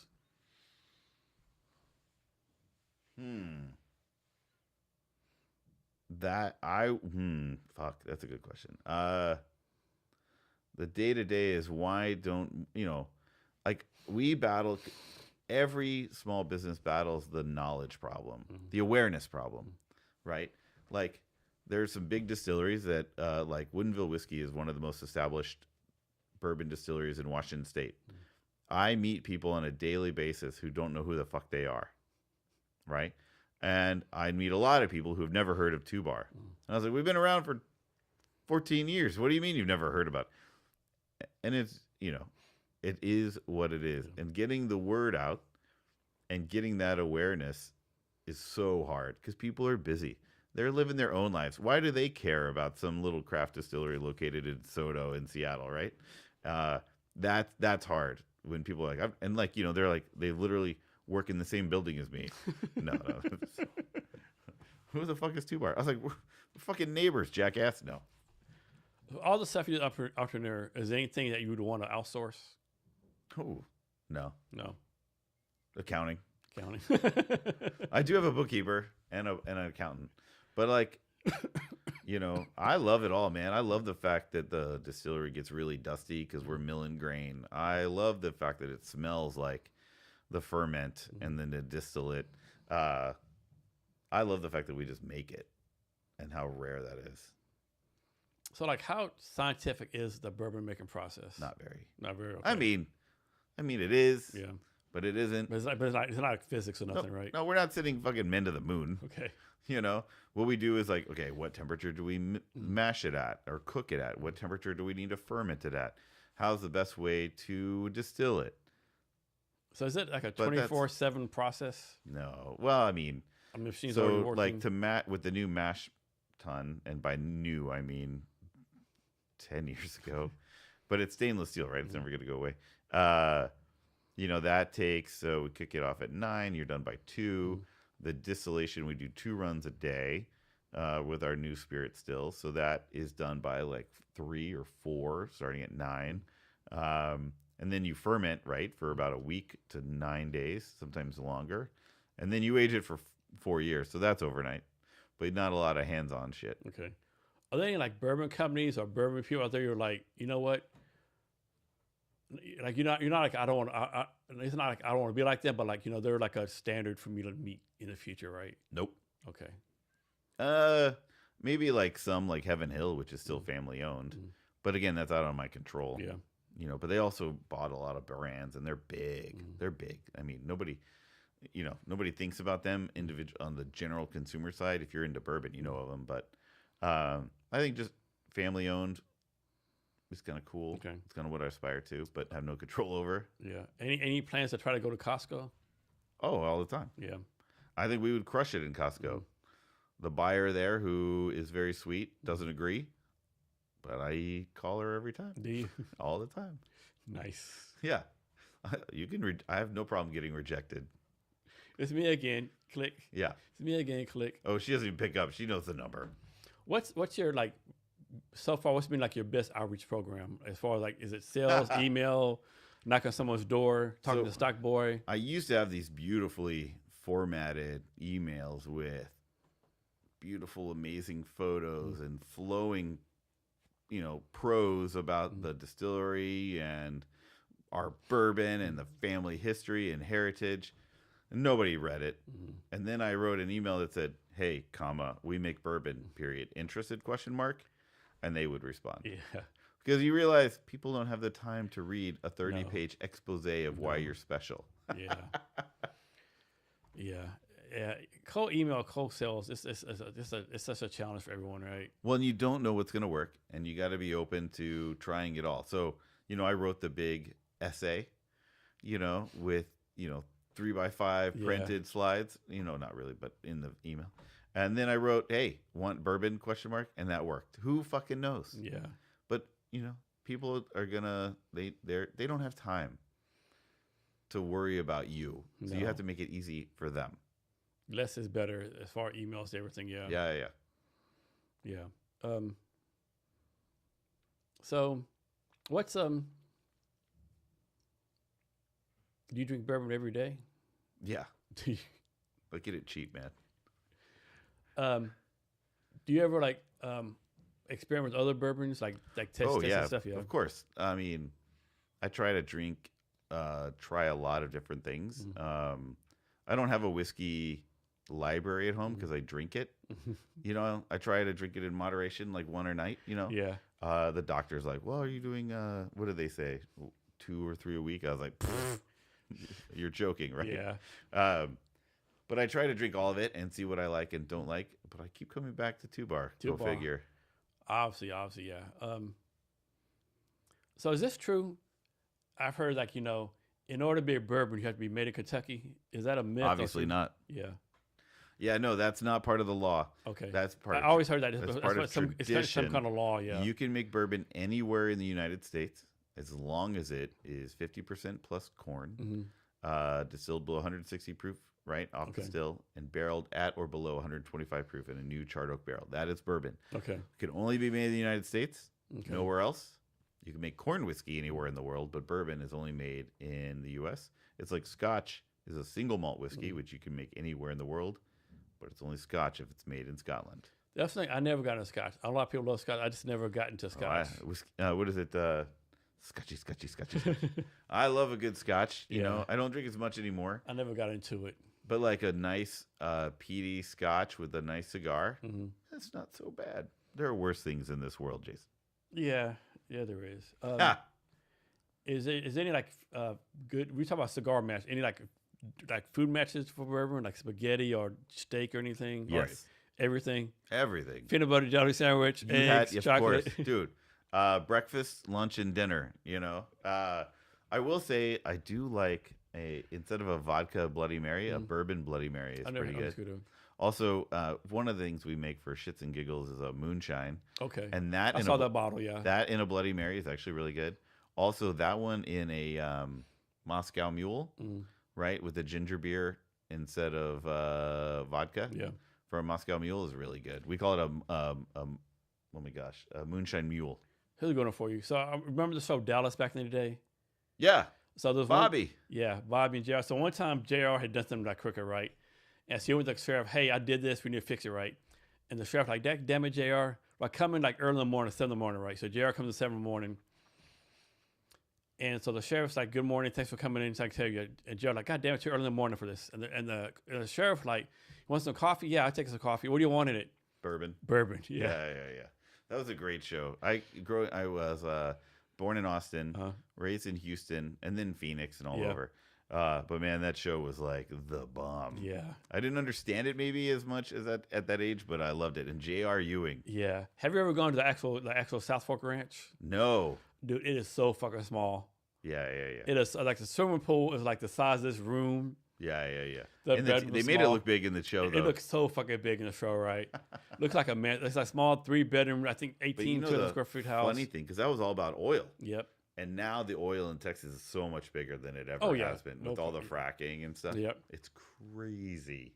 Yeah. Like now you drive down to the ranch and it's just like, well. And if you look at it from space, it's almost disconcerting. Or look at it from the satellites, I should say. Yeah, it's crazy. Yeah.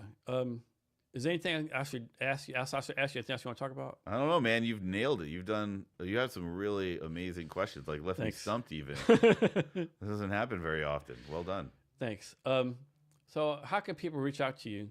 We're online, 2bar.us or 2barspirits.com. And we're on Facebook, LinkedIn, Instagram, and all the socials. But mostly online is best. And if you want to reach us directly, info@2barspirits.com. Okay. So next question. Can you get a degree in like bourbon making or distillery or anything like that? Oh, I'm sure. It's not I don't think it's so what kind accredited. What kind of background do people get to be like a bourbon maker? Anybody can make bourbon. Okay. Yeah. There's no like background, no physics degree, no math degree. No. There's like you can get accredited in it, but the best thing to do is just start doing it. If you're trying to get a degree, like, if you're trying to get a degree in beer, you're doing it wrong. Right? And you can be a sommelier for wine, and what's the one for beer? I can't remember right now, but there is a thing for beer. But if you want to make beer, or you want to make wine or spirits, or if you want to do anything, just fucking do it. Yeah. I know a lot of people want to study study it, and that's important. but just go do it. And you can only learn through trial and error. So let's suppose someone's out there, they want to make bourbon. Like, how do they? Well, they can't do it illegally at home. How do they like come to you and say, "Hey, I want to intern with you. I want to like be a craftsman. I want to do whatever, you know." Yeah, we'll let you see and visit us, but we're not set up for that thing. Okay. We've tried it in the past, but we make bourbon even at our size at scale, and we do it with a small team that cranks. Okay. Right, and so when you get people in there, kind of mess up the process. They're all like they're always nice that we're but we're not set up to be a training facility. Okay. You know what I mean? Like, I didn't know that my main job was telling people no. Nathan, can you do this? No. Yeah. Nathan, can you we don't do contract distilling for people. We don't do shit. We just make fucking bourbon. I think it's another thing where if you want to be a successful entrepreneur, you gotta say no. Everybody wants us to do everything. It can't be do this and we make $1 million. No, no, it won't. No. I'm doing what I want to do. You know, it's like that old axiom where people are like, well, I'll tell you my idea, but I need you to sign an NDA. Fuck you and your goddamn NDA. Yeah, fuck that shit. No, yeah. if you're gonna do it, then you're gonna do it. Yeah. And if I'm gonna do it and copy you, then you should still crush me because it was your idea. You might steal my idea. I mean, if I do some idea and I'll execute you, that's on you. Well, but ideas are a dime a dozen, man. How many people I've talked to that wanted to open distilleries and how many did? How many I talked to that wanted to open a tech startup and actually did? And we all have ideas all day long, but how many actually follow through? Yeah. NDAs are worthless. Yeah. I agree. Just go do it. So any advice or wisdom on anything you want to talk about? Enjoy whiskey, drink it with friends and family, and savor every moment of every day. Nathan, thanks for your time today. I really appreciate it. Jason, it was an absolute pleasure. Thank you for having me. And to our listeners, thank you for your time as well. And remember to be great every day.